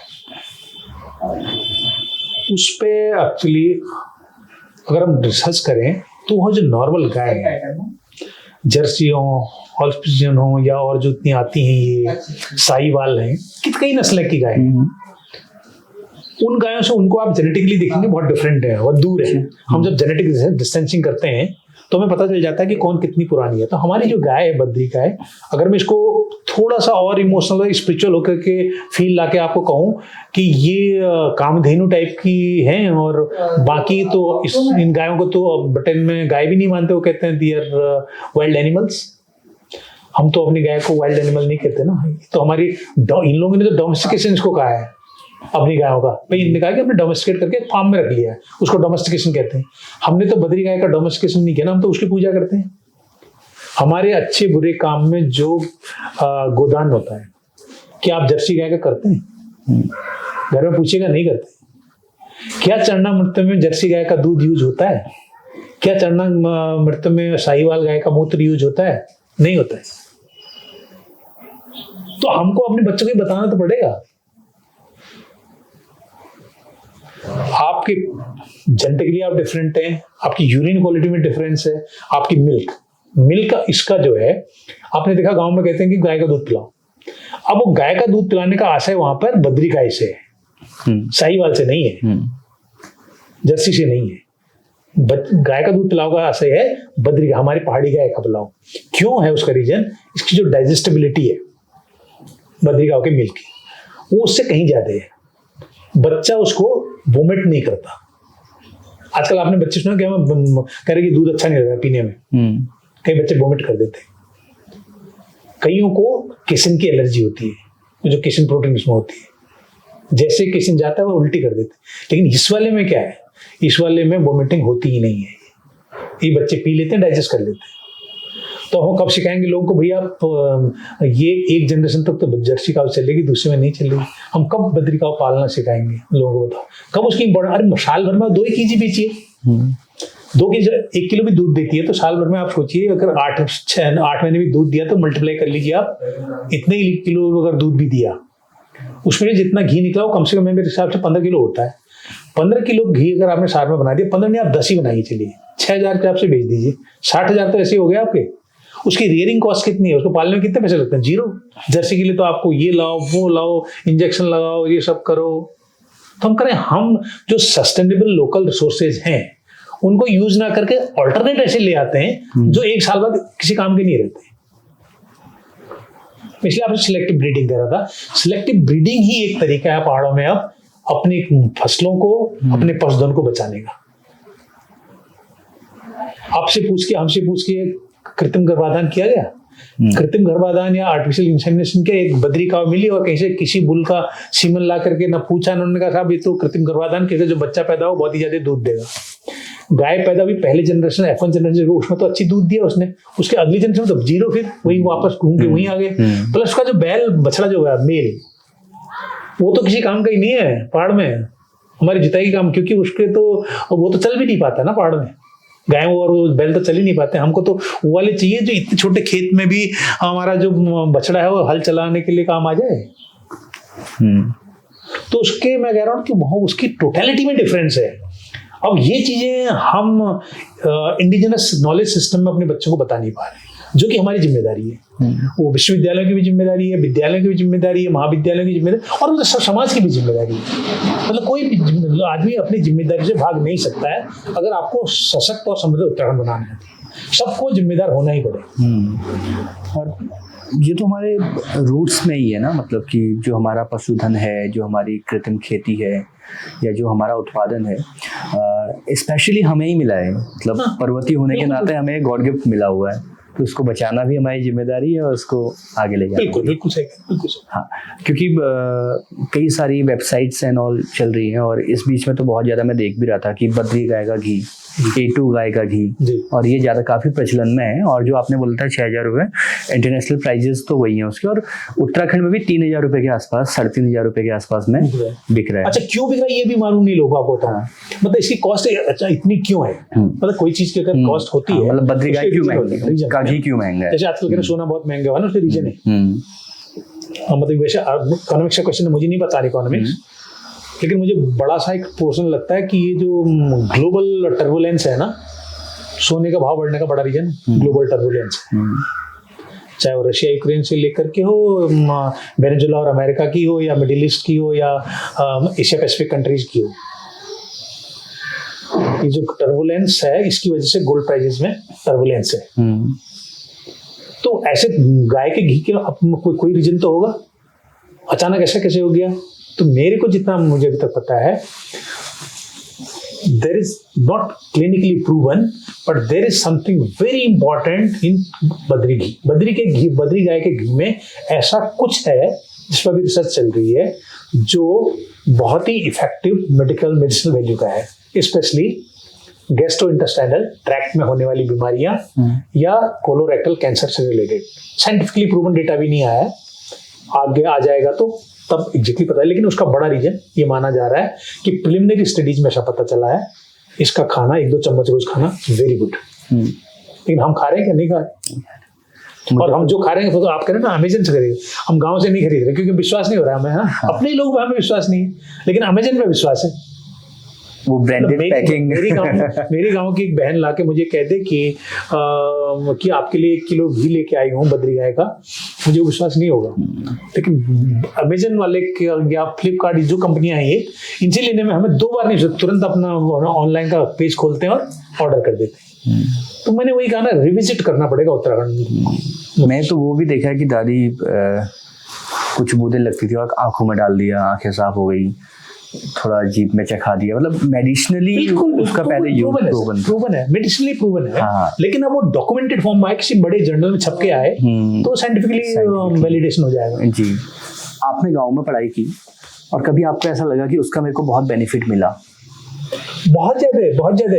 मैंने गांव में अगर मैं नहीं पढ़ता तो मुझे एग्रीकल्चर नहीं आती, गांव में अगर मैं नहीं पढ़ता मुझे नैतिक शिक्षा नहीं आती, गांव में अगर नहीं पढ़ता तो संस्कृत नहीं आती, गांव में अगर नहीं पढ़ता तो मैं दौड़ना भागना नहीं सीख सकता, मैं 5 मिनट में थक जाता। मैं 5-5 किलोमीटर पैदल चल के स्कूल गया हूँ, तो बच्चों के साथ दौड़ के, मतलब हमारे सड़क थी, दौड़ के गया हूँ क्योंकि गाड़ियाँ तो चलती नहीं थी, लेकिन सड़क थी, दौड़ के जाते थे। अच्छी खासी रोड थी PWD की, वो दौड़ के जाना फिजिकल फिटनेस आज भी है। और दूसरा गर्व होता है जब भी जाता है अपने गांव के लिए भी, गांव से पढ़ते करते हैं और से पढ़ के अरे यार यहाँ थोड़ी पढ़ा, वहाँ से बाहर से पढ़ के आया। तो मैं तो थोड़ा सा हार्श है सुनने में, मैं कहता हूँ कि अगर किसी को सबसे ज्यादा कुछ करना है उत्तराखंड के लिए, वो कहे यहाँ कि मैं यहाँ जी भी रहा हूँ और मेरी इच्छा है कि यहीं मरना भी चाहिए मुझे। और मुझसे कोई पूछे तो मैं कहूँगा कि मेरी जीने की इच्छा भी यहाँ के लिए है और मरने की इच्छा भी यहाँ के लिए। सर, हम अल्मोड़ा में हैं और सांस्कृतिक नगरी अल्मोड़ा कहा जाता है इसे, एजुकेशन का हब है, तो यहाँ कैसी वाइब और कैसा फील कर रहे हैं इस जगह पे? नहीं, देखिए पिछले 2 वर्षों से ज़्यादा समय से मैं यहाँ पे हूँ। और डेफिनेटली जो इसका नॉमेनक्लेचर किया गया कि सांस्कृतिक नगरी है, सिटी ऑफ इंटेलेक्चुअल्स है, वो वेल नोन है। लेकिन ड्यू कोर्स ऑफ टाइम ना आपने देखा होगा कि चेंजेज आए हैं, वो चाहे कोई भी सिस्टम हो, एजुकेशन सिस्टम हो, सोशल सिस्टम हो, और वहाँ की पॉलिटिकल सिस्टम में, सब में चेंजेज आए हैं। वो चेंजेस बहुत हद तक पूरे देश में थोड़ा डिटोरिएटिंग पैटर्न पे है। तो वैसा ही जैसा आजकल चल रहा है, उस हिसाब से उस क्लास के लोग, उस फिलॉसफर उतने बड़े बड़े या उतने मैं कहूँ कि विद्वत जन पिछले 10-20 सालों में निकले हो, ऐसा तो नहीं है, लेकिन विद्वता है, बच्चों में है। मेरे को लगता है कि उनको मोटिवेशन की ज़रूरत है, प्रॉपर काउंसलिंग की ज़रूरत है, और उनको जो करेंट इंडियन हमारे जो नेशनल सिनेरियो है वो, प्लस जो वर्ल्ड जियोपॉलिटिक्स है, वो चाहे किसी भी फील्ड की क्यों ना हो, जो बदल रही है, उसके बाद जो अपॉर्चुनिटीज़ आ रही हैं, अपॉर्चुनिटीज़ जा रही हैं। कई बार हम कहते हैं कि अब कोई अपॉर्चुनिटीज़ नहीं है। अगर एक अपॉर्चुनिटी कहीं बंद हो जाती है, उसके पैरेलली वो नेचर का भी रूल है और इकोनॉमी का भी रूल है कि कई दूसरी अपॉर्चुनिटीज़ आ जाती हैं। जैसे आपको पहले लोगों ने कहा था कि कंप्यूटर जैसे आ जाएंगे तो ह्यूमन रिसोर्स की ज़रूरत ही नहीं पड़ेगी। आज सबसे ज़्यादा जॉब देने वाला जो है आईटी सेक्टर ही है। लेकिन लोगों ने क्या कहा था, इसके बाद आदमी के लिए कोई जॉब नहीं रहेगी। बहुत राष्ट्रीय आंदोलन भी हुए, तो इसलिए जब अपॉर्चुनिटीज जाती हैं तो उसके पैरेलली उससे बड़ी अपॉर्चुनिटीज आती हैं। तो ये हमने बच्चों को समझाना है। परिवेश का, वातावरण का फ़र्क पड़ता है एजुकेशन में? बहुत ज़्यादा। देखिए मैं आपको जैसे बताऊं, क्योंकि इससे पहले मैं कुमाऊं विश्वविद्यालय में था, वहाँ एज ए प्रोफेसर भी रहा, एज ए हेड भी रहा, एज ए डीन भी रहा। वहाँ जो बच्चा है वो थोड़ा सा उसको कहते हैं सेमी कॉस्मोपॉलिटन कह सकते हैं आप। उसमें दिल्ली के बच्चे भी आपको मिलेंगे, यूपी के भी मिलेंगे, उत्तराखंड के भी मिलेंगे, अब अदर स्टेट्स के भी मिल सकते हैं। लेकिन ये जो विश्वविद्यालय है जिसका मैं कुलपति हूँ, यहाँ पे आपको 100% बच्चे हमारे कुमाऊनी परिवेश के, पहाड़ी परिवेश के बच्चे मिलेंगे। तो ये परिवेश किस तरह का मैं आपको बता रहा हूँ, बच्चे बहुत ही रिमोट जगह से भी आते हैं। सोचिए कि जो हमारे बिल्कुल फर्स्ट विलेजेज हैं वहाँ से भी आते हैं। और अगर हम टोटल सोशियो इकोनॉमिक बैकग्राउंड देखें, वहाँ जो लोग नैनीताल में अपने बच्चों के लिए शिक्षा या रहना अफोर्ड कर सकते हैं, वो हमारे बच्चों के पेरेंट्स नहीं कर सकते, क्योंकि हमारा बैकग्राउंड ऐसा है नहीं। तो बच्चे यहाँ लो इकोनॉमिक स्टेटस से आते हैं। और अल्मोड़ा भी उनके लिए महंगा होता है, मेरा ये मानना है, अल्मोड़ा भी महंगा होता है। लेकिन उन बच्चों के लिए क्या होता है कि वो बिल्कुल गांव से आके ये शहर, क्योंकि हमारा अल्मोड़ा जो शहर है ये मैं इसको एग्जैक्टली शहर की तरह नहीं मानता, एक बड़ी खूबसूरत जगह है ये, जहाँ गांव और शहर दोनों मिलते हैं। मतलब इतना हेट्रोजनस आपको खूबसूरत शहर कहीं नहीं मिलेगा, जहाँ आपको लोग पहाड़ी में कुमाऊनी भाषा में बात करते हुए बड़े बड़े लोग मिलेंगे, कुमाऊनी खाना खाते हुए लोग मिलेंगे। दुकानों में आपको अगर कोई ब्रांडेड चीज़ मिल चाहिए वो भी चाहिए होगी, लोकल यहाँ कोई बने हुए तांबे का सामान वो भी मिल जाएगा, या गांव से बनी हुई बड़ी भी मिल जाएगी, जो कि शायद नीचे को जाने में इतना आसान नहीं है। तो ये जो जगह है, इसमें ग्रामीण परिवेश के बच्चे आते हैं, उनमें कोई कमी नहीं है। क्योंकि अब भी मेरा मानना है कि चाहे कितना भी डिटोरेशन हुआ हो, जो हमारे हिंदी मीडियम स्कूल हैं उनमें जो बच्चे इंग्लिश और साइंस, यानी इंग्लिश को छोड़ करके साइंस मैथमेटिक्स में जो बच्चे आते हैं, वो बच्चे जो हम सोचते हैं कि बाकी बच्चों से कमज़ोर, वैसा नहीं है। वो अपनी बात को रख नहीं पाते हैं, एक। दूसरा, अंग्रेजी से उनके एक साइको फियर है कि भाई ये तो कठिन भाषा है, ये हमको नहीं आती है, तो हम इसलिए हम बहुत अच्छे नहीं हैं। तो वो थोड़ी एक इन बच्चों में फियर है। अदरवाइज़ मुझे नहीं लगता कि ऐसा कोई, बच्चे साइंस बहुत अच्छा पढ़ते हैं। मैं देखता हूँ, मैं मैथमेटिक्स के बच्चों के साथ मिला, फिजिक्स के बच्चों से मिला, केमिस्ट्री के बच्चों से मिला, उनके कॉन्सेप्ट बहुत क्लियर हैं। तो उनको ना प्रॉपर्ली गाइड करने की ज़रूरत है। प्लस उनको ये नहीं सोचना है कि आप शहर में आए हो, आप गांव में ही हो, इसलिए खर्चे भी गांव के करो। क्योंकि यहाँ मैंने कहा ना, दोनों तरह की चीज़ें हैं। यहाँ इंटरनेशनल ब्रांड की चीज़ें भी मिल जाएंगी आपको, शोरूम है बड़े बड़े, और गाँव की चीज़ें भी मिल जाएंगी। तो मुझे ज़रूरत नहीं है मेरे बच्चों की कि मैं एडिडास का 5,000 रुपये का जूता खरीदूँ। अगर मुझे बाटा का ही अगर 500 रुपये का जूता मिल रहा है, तो मेरे ख्याल में पढ़ने तक हमने बच्चों को ये सिखाना चाहिए। आपको बेसिक इकोनॉमिक्स भी आनी चाहिए, और इकोनॉमिक्स और आपके जो एक्सपेंडिचर है वो अपने पेरेंट की इनकम के प्रोपोर्शनेट भी होना चाहिए। तो ये अगर बच्चे सीख जाएंगे तो बहुत अच्छी शिक्षा बहुत सस्ते उसमें मिल जाएगी, बच्चों को कम दामों पर मिल जाएगी। 2020 में कुमाऊं विश्वविद्यालय से एक अलग विश्वविद्यालय बना, उसके बाद चेंजेज आए इस जगह पे या इधर की एजुकेशन में? देखिए देखिए ये पहले परिसर था, अविभाजित कुमाऊं विश्वविद्यालय का परिसर था, और बड़ा परिसर था। क्योंकि इनफैक्ट कई सारी फैकल्टीज जो यहाँ पे हैं, कई सारे जो डिपार्टमेंट थे, वो जो अविभाजित कुमाऊं विश्वविद्यालय में नहीं कर रहे थे उतना, उससे अच्छे थे। जैसे मैं आपको बताऊँ, यहाँ की हमारे पास जो एजुकेशन की फैकल्टी है, लॉ की फैकल्टी है, एक रिमोट सेंसिंग का एक डिपार्टमेंट है, ये ऐसे बड़े बड़े डिपार्टमेंट्स थे जो नैनीताल में नहीं थे। तो इसकी अपनी अलग पहचान थी इस कैंपस की। क्योंकि यहाँ रिसर्च भी बहुत, ऐसा नहीं कि नैनीताल में बहुत अच्छी रिसर्च, यहाँ का भी स्टैंडर्ड रिसर्च का उतना ही हाई था जितना नैनीताल का था। जब ये विभाजित हुआ, अब हो गया सरकार का ये, जिन भी कारणों से हुआ होगा या जो भी निर्णय लिए होंगे, क्योंकि वो तो पॉलिसी मेकर जानते होंगे। लेकिन मेरा व्यक्तिगत रूप से ये मानना है, जब आपने विश्वविद्यालय को विभाजित किया, उसमें अगर एक इनपुट या एक संवाद, यहाँ जो शिक्षक हैं, शिक्षक में स्पेशली अगर आप छोटे बच्चों से नहीं भी पूछते, जो यहाँ प्रोफेसर थे, सीनियर लोग थे, जिन्होंने अविभाजित कुमाऊं विश्वविद्यालय में वर्षों काम किया, उनसे पूछ लेते, कुछ और शिक्षाविदों से पूछ लेते, तो सब लोग मिल बैठ के एक संवाद करते, एक ब्रेनस्टॉर्मिंग होती कि भाई हम एक नया विश्वविद्यालय अगर बना रहे हैं, उसमें क्या संभावनाएं हैं और क्या चुनौतियां होंगी। तो शायद इससे बेहतर होता। अब लेकिन शेप ले रहा है, बहुत सारा कंस्ट्रक्शन ने भी यहाँ आने के बाद हुआ है। यहाँ पे बहुत बेहतरीन सा, मैं अभी आपको दिखाऊंगा, एडमिनिस्ट्रेटिव ब्लॉक, शायद उतना बेहतरीन एडमिनिस्ट्रेटिव ब्लॉक उत्तराखंड में किसी भी विश्वविद्यालय के पास नहीं है। एक नया हॉस्टल बन के आ रहा है, आईटी की एक बहुत अच्छी लैब हमारी बन के आ गई है, और यहाँ पे वाइस चांसलर रेजिडेंस एक बहुत अच्छे तरह से बना हुआ है। ऐसे कई चीज़ें हो रही हैं। और अभी 1-2 दिन पहले ही मैं देहरादून से लौटा हूँ, तो हमारी पूरी जो फेंसिंग है, इस बाउंड्री का जो हमने, इसका जो मास्टर प्लान है वो गवर्नमेंट को दिया, तो हमारी कंप्लीट फेंसिंग के लिए गवर्नमेंट ने अप्रूवल दे दिया है। और कई नए सब्जेक्ट हमारे पाइपलाइन में हैं। अब इसके साथ साथ, क्योंकि मैंने आपको बताया ना कि इसका जो वर्कलोड है वो बहुत ज़्यादा हमारे टीचर्स के ऊपर आ गया है, इसलिए मैं कह रहा हूँ वो एडमिनिस्ट्रेटिव लोड भी है, टीचिंग लोड भी है, रिसर्च का लोड भी है। शायद मुझे ध्यान नहीं है कि आसपास में कोई ऐसा विश्वविद्यालय जिसके 4 कैंपसेज होंगे। ये शोभन सिंह जीना विश्वविद्यालय के 4 कैंपसेज हैं, एक अल्मोड़ा में है, एक चंपावत में है, एक बागेश्वर में है, एक पिथौरागढ़ में है। तो इससे आप अंदाजा लगा दो 4 डिस्ट्रिक्ट का इसका जुडिक्शन है। और जुडिक्शन भी कैसे, जो कम्प्लीटली हिल डिस्ट्रिक्ट है उनका जुडिक्शन है। और टोपोग्राफिकली आप देखेंगे तो एक मेरा कॉलेज बनबसा में है, दूसरा कॉलेज मानिला में है। अभी मैं एक बच्चे से मेरी मुलाकात हुई थी, तो मैंने ऐसे ही घूमते हुए उससे कुछ सवाल पूछे थे। मैंने कहा कि क्या दिक्कतें आती हैं, तो वो बोला कि स्टाफ बहुत कम है। बिल्कुल सही है, बिल्कुल सही कह रहे हैं आप।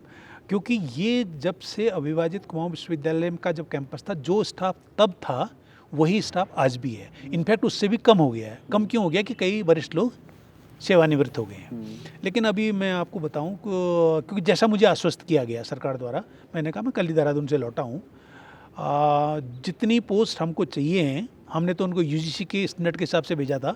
मुझे पता नहीं कि कितना रिडक्शन हुआ है, लेकिन शायद अगर मैं कहूँ 1 महीना कह दूँ मैक्सिमम, 1 महीने के अंदर हमारे नए पदों का सृजन, चाहे वो टीचिंग हो या नॉन टीचिंग हो, उसका शायद लेटर, मुझे विश्वास है, जैसा मुझे विश्वास दिलाया गया है कि वो विश्वविद्यालय में पहुंच जाएगा। और जैसे वो पहुंचेगा, बहुत जल्दी नई नियुक्तियां शुरू कर दी जाएंगी। और पुरानी जो अविभाजित कुमाऊं विश्वविद्यालय के टाइम से हमें मिली थी इस कैंपस में, जो रिटायर हुए खाली, उनको भी अभी तुरंत भरने की कार्यवाही शुरू की जा रही है। तो मुझे लगता है कि आगामी वर्ष में हमारे पास जो है पूरे शिक्षक होंगे। अगर पूरे नहीं भी होंगे, 75% से ज़्यादा शिक्षक होंगे, जो कि किसी भी एक्रेडिटेशन के लिए ज़रूरी होते हैं। और वैसे ही कर्मचारियों का है, वो भी हमको मिल जाएंगे। और 2020 के बाद एडमिशन्स कम हुए हैं बच्चों के यहाँ। देखिए, हाँ, ये आपने बहुत बेहतरीन क्वेश्चन पूछा। जहाँ भी आजकल जाए तो वो एक आम बात है कि भाई यहाँ बच्चे नहीं आ रहे हैं। हम लोग किसी स्टेटमेंट को देने के बाद उसको इन्वेस्टिगेट नहीं करते एक्चुअली। अब बच्चों का जो लेवल ऑफ अवेयरनेस है वो बढ़ गया है। अब आप देखेंगे पिछले कई सालों में कि पहले बच्चे आते थे, उनने कहा कि कॉम्बिनेशन बना रहे हैं, हम आर्ट्स का 3 सब्जेक्ट लेने, फिर ऐसे साइंस के बनाते थे, पढ़ते थे। अब उनको लग रहा है कि graduate with basic sciences, graduate with basic humanity, ये जो है, इसके साथ हमें जॉब अपॉर्चुनिटी कोई नहीं है। तो वो सोचते हैं कि बच्चों ने सोच लिया कि अगर हम 3 साल के अंदर, अगर मैं कहीं से BCA कर लूँ, अगर मैं कहीं से PG डिप्लोमा कर लूँ, या ऐसा कोर्स जो इंडस्ट्री ओरिएंटेड है या इंडस्ट्री ड्रिवन कोर्सेज है, तो ज़्यादातर बच्चे उनमें जाने लगे। दूसरा क्या कि कई बच्चों की मजबूरी होती है, वो कैंपस तक, यहाँ तक भी अफोर्ड नहीं कर पाते हैं। मैंने बताया ना, बहुत ही हम इकोनॉमिकली पुअर बैकग्राउंड के बच्चे मेरे पास आते हैं, वो यहाँ भी अफोर्ड नहीं कर पा रहे। तो वो बच्चे क्या करते हैं, ड्रॉप करते हैं। ड्रॉप करने में एक बहुत बड़ा नंबर, मेरी अभी उत्तराखंड ओपन यूनिवर्सिटी के वाइस चांसलर साहब से बात हो रही थी कि एक बड़ा नंबर हमारे बच्चों का अब ओपन यूनिवर्सिटी सिस्टम की तरफ चला जा रहा है, जो ग्रेजुएट करना चाहते हैं। ड्रॉप हुआ है बच्चा, लेकिन उस ड्रॉप होने का कारण ये नहीं है कि कुछ ऐसा विश्वविद्यालय में ऐसी कोई चीज़ हो गई है कि तब बच्चे नहीं आ रहे, ऐसा कुछ नहीं हुआ है। ऐसा किसी भी नहीं। जैसे अब नैनीताल में भी ड्रॉप जो संख्या घटी है, मैं तो जिस विभाग का विभागाध्यक्ष था, उसमें जब मैं ज्वाइन किया था, जो विभाग हेड ऑफ द डिपार्टमेंट, तब नंबर ऑफ एप्लीकेशन MSc के लिए 400 आई थी। तो जब मैं यहाँ छोड़ के जिस दिन आ रहा था, उस दिन मैंने देखा था वहाँ की 25 सीट्स के लिए मुश्किल से 150 एप्लीकेशन थी। तो डिमांड एंड सप्लाई में फ्लक्चुएशंस हैं। जैसा आपने अगर याद होगा, कुछ सालों पहले BTech का हुआ था ना, तो मुझे याद है कि मैं करीब 3-4 साल पहले एक NAC की इंस्पेक्शन के लिए महाराष्ट्र गया हुआ था। तो वहाँ मुझे एक टेक्नोलॉजी के प्रोफेसर मिले। वो बोले कि महाराष्ट्र में अकेले कम से कम 150 कॉलेज BTech के बंद हुए हैं। एक टाइम ऐसा था कि हर आदमी BTech करना था, इंजीनियर बनना चाहता था, लेकिन वो नंबर इतना ज़्यादा हो गया कि उनको इंडस्ट्री अकोमोडेट नहीं कर पाई। उसमें प्राइवेट प्लेयर्स भी थे, पब्लिक कॉलेजेस भी थे, पब्लिक प्राइवेट कॉलेजेस भी थे और कम्प्लीटली गवर्नमेंट जो ऑटोनॉमस बॉडीज़ थी वो भी थी। तो हमने इतने इंजीनियर, मतलब इंजीनियर तो उनको नहीं कह सकते, आईटी प्रोफेशनल, क्योंकि इंजीनियर्स की तो अभी भी इस देश में शॉर्टेज है। अगर आपको एक अच्छा सिविल इंजीनियर चाहिए तो आपको नहीं मिलेगा आजकल, या मैकेनिकल इंजीनियर नहीं मिलेगा, आपको आईटी वाला मिल जाएगा, जिसको हम सॉफ्टवेयर इंजीनियर कहते हैं। तो एक बहुत बड़ा जो है नंबर हमारे आईटी सेक्टर के लिए हुआ, लेकिन आईटी सेक्टर हमारा बड़ा जरूर है, लेकिन इतने बच्चों को अकोमोडेट नहीं कर पाया, तो वो बच्चे क्या हुआ, फिर वापस बेसिक साइंसेज की तरफ आए। तो वो उससे अब पहले और कम था, आजकल तो बढ़ रहा है धीरे धीरे। तो यहाँ पे शुरू में हमें लगा बहुत कम बच्चे आ रहे हैं, बाद में। और बच्चों के एडमिशन का भी क्या होता है कि बच्चे को डिसाइड करने में वो सोचता है कि अगर मैंने एडमिशन ले लिया तो अगर एक ही साल पढ़ पाया तो नुकसान होगा। तो वो सोचता है कि मैं 3 साल के लिए मैं सस्टेन कर पाऊंगा अल्मोड़ा में या नैनीताल में या नहीं, या कहीं। तो इसलिए बच्चों का नंबर भी कम हो रहा। बच्चे अब थोड़ी उस मामले में कैलकुलेटेड हो गए और पेरेंट्स को भी अंदाज हो गया कि हम कितना अफोर्ड कर सकते हैं। तो मुझे लगता है एक बड़ा रीज़न बच्चों का जो एडमिशन कम होने का है वो सोशो इकोनॉमिक कंडीशन है। ये भी एक प्रोफेसर होने के नाते या कुलपति होने से पहले तुम पहाड़ कोनी वाल छा, तो मेरा सवाल पहाड़ लीजिए छे कि जो 19 बहुत दूर रोनी, तो या तो उन्हें लीजिए ऑप्शन छे हमारे फौज में जान या होटल में, तो हर ऑप्शन के लेना बनना है। हाँ, बिल्कुल बिल्कुल बिल्कुल। या तो हमारे पास ऑप्शन छे ना, वहाँ ना आती बिल्कुल नहीं। अब मैं को ये प्रॉब्लम क्या हूँ, एक्चुअली हमें ना के नहीं है सकना, ज़्यादातर जो नकारात्मक सोच हो इसके हूँ उनको के नहीं है सकना, हमारा के नहीं है सकना, पहाड़ में के नहीं है सकना।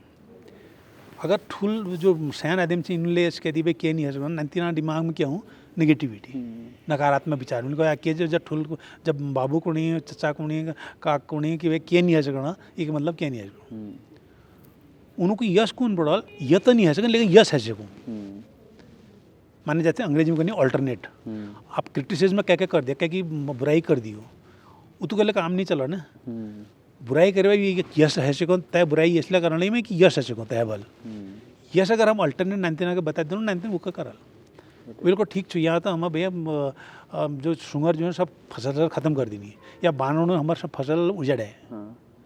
अब वो कहावत है ना बिल्कुल भाई बंदर क्या जाने अदरक का स्वाद। अगर हम 19 तो ये कह दूँ कि हमें तो ज़मीन नन छू जब तक 100 मीटर में जो तुम गेहूँ लगा ला या मक्का लगा ला वो बानर खा जाला वी बोलिए 100 मीटर में अगर तुम अदरक लगाए थे बेच पे रहे वी तिगुन अनाज खरीद लियो हल्दन में जाए तो हमको अंदाज पर यह नहीं है सकना क्या है जगह यस तो नहीं के समस्या के समाधान दस कम समस्या दुनिया में के ना है समस्या समाधान है जगह लेकिन वी हूँ अब चर्चा करन पड़े परिचर्चा करन पड़े।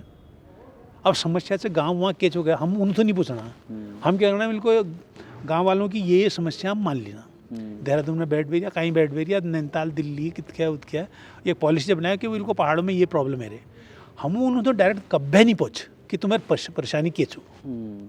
जब जेनेट ऑफिसर गांव जाए यश ने पूछा कि तुम्हें प्रॉब्लम के छो और तुम की चाचा तब जाने एग्जैक्टली प्रॉब्लम पतला नहीं चलो प्रॉब्लम का सोल्यूशन नहीं निकलो।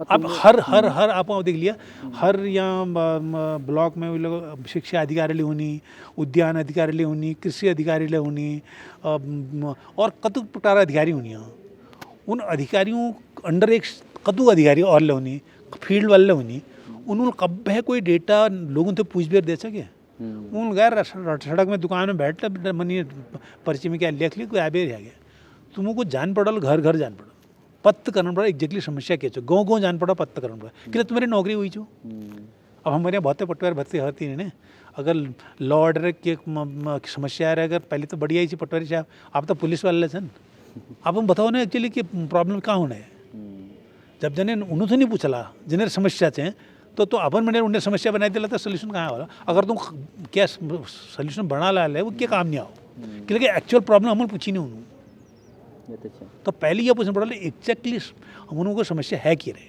अगर ये समस्या है उनकी चाहिए और क्या हजले से को उनसे के समाधान होना यस्ता नहीं चलना मैं पढ़ी लिखी जो मत ही समाधान से बहुत अनपढ़ लोग जो हमारे गाँव में वरिष्ठ लोग हमारा बूब बाश उन्होंने तो कतु अल्टरनेट सन कतु रास्ता बता दिया यसले कर सकता बाहर नंते न यसले कर सकता ये तो और तुम जो पढ़ाई है वो गाँव में है पूरे गाँव में है तो गाँव में जब निकलना हम बिहार और पढ़ाई करने तो सबसे जो फुल प्रॉब्लम है समस्या छे वो अंग्रेजी अंग्रेजी तो मोकला है वो परेशानी अब उम्र में जरा बहुत सौभाग्यशाली रहे कि मेरे जरा अंग्रेजी प्रति रुझान जरा बचपन में थी और थोड़ा सा अंग्रेजी कि मेरे मौसा जी उन प्रिंसिपल थी और एक जो टीचर थी वहाँ को पार्टी का अपन डे थे वो आगरा यूनिवर्सिटी गोल्ड मेडलिस्ट थी वो हमारे लेक्चरर थी तो उन्होंने क्या होची कि एक्चुअली अखबार होची तिसार दिन अच्छा जहाँ में घूमे उखलकांडा रहे तिसार दिन टाइम्स ऑफ इंडिया अच्छा पढ़ती हूँ जरूर चाहिए लेकिन तिसार दिन हो चाहिए तो मैं जब 8th क्लास में छूँ तो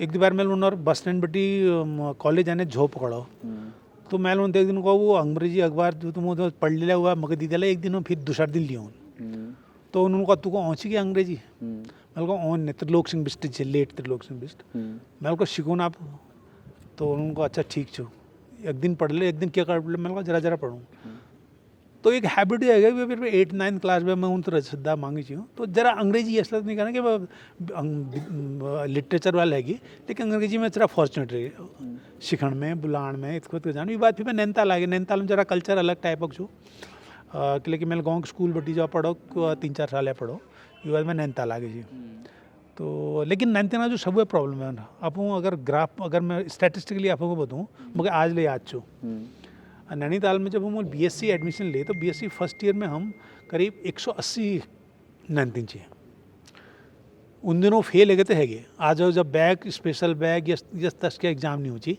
2 साल कोर्स जी जो बीएससी फर्स्ट ईयर में फेल है तो है तो 2 साल कुछ एक्स स्टूडेंट के लोग पूछ बार बता दिए एक्स स्टूडेंट जगह वो शर्मा मारी फिर कॉलेज नहीं होची तो वो प्रैक्टिकल दिन होची बस हो गया फाइनल प्रैक्टिकल ना घर में पढ़ी हूँ तो दूसरा साल हमारे क्लास में 180 में है 67 रही हूँ बैक सब फेल है वो एक्स स्टूडेंट में फिर उन दोनों एक बढ़िया थी कि उनको चलो साइंस में नहीं होना था आर्ट्स ले लियो फिर कई लोग आर्ट्स में ले जाए लेकिन आजकल क्या कि अब हम एग्ज़ाम लेना भी बात फिर उनको फेल लेकिन तो उनका एक चांस आ दियो दूसर ले चांस दियो तो उन दोनों एक चीज़ जरा चीज़ टफ चाहिए एक बार फेल मतलब फेल वो मैं 9 लग कहने को चाहिए भाई मैं क्यों फेल के लिए RTI लेनी चाहिए आज कभी को फेल के लिए एक नंबर ले कमा जरा कब दिखाओ मैं कद उन दिनों तो टीचर ने फेल कर दिया प्रोफेसर साहब फेल कर रहा ना फेल अच्छा मैं बाप ले कहने को चाहिए उन दिनों कि नहीं गुंज बिल्कुल अरे प्रोफेसर साहब देखी बेरे करो नल जिला कर विश्वास चाहिए आजकल नंतना का टीचरों को विश्वास नहीं टीचरों को नंतना माँ बाप को टीचरों पर विश्वास नहीं है तो ये विश्वास जो है ना ये में ज़रा गड़बड़ी है रे अदरवाइज और क्या गड़बड़ी नहीं है मतलब ये अच्छे कि अगर नानचिन में ही सही टीचर मिल जाओ तो वहीं अधू काम है और वहीं कदम है जरा अंग्रेजी स्कोर ले जाओ प्लस एक कॉन्फिडेंस लेवल हमारे क्या होगा हमारे नंतना को बहुत सारी चीज़ होनी जब उनको कहा तो बुलाओ तो बुलाने में कॉन्फिडेंस नहीं हो कॉन्फिडेंस का काल में हम सीखना ही नहीं बुलाना अब स्कूलों में मुझे पता नहीं चालू होने ला हमको याद है जब हम स्कूल में पढ़े जाए तो उनमें 2 कोर्स हो एक नैतिक शिक्षा और हर रोज़ प्रेयर के बाद एक न्यूज़ पढ़ी हर एक क्लास ऑफ मॉनिटर छू मॉनिटर अगले बार जाए न्यूज़ पढ़ी छू वीक ड्यूटी घर में आए न्यूज़ नोट करो वो पढ़ो आज के समाचार ये है तो अब उन दिनों बाद नंतना की है कि कितना मेरे बारे में अगले बार जाए ठंडे बेर पढ़ लो ठीक रहो तो कैपेसिटी बिल्डिंग मॉरल डेवलपमेंट और कॉन्फिडेंस बिल्डिंग ये सब टीचरों का काम होनी मतलब टीचर से मुझे मालूम मेरे लिए गलती चाहिए मैं मेरे लिए गलती छू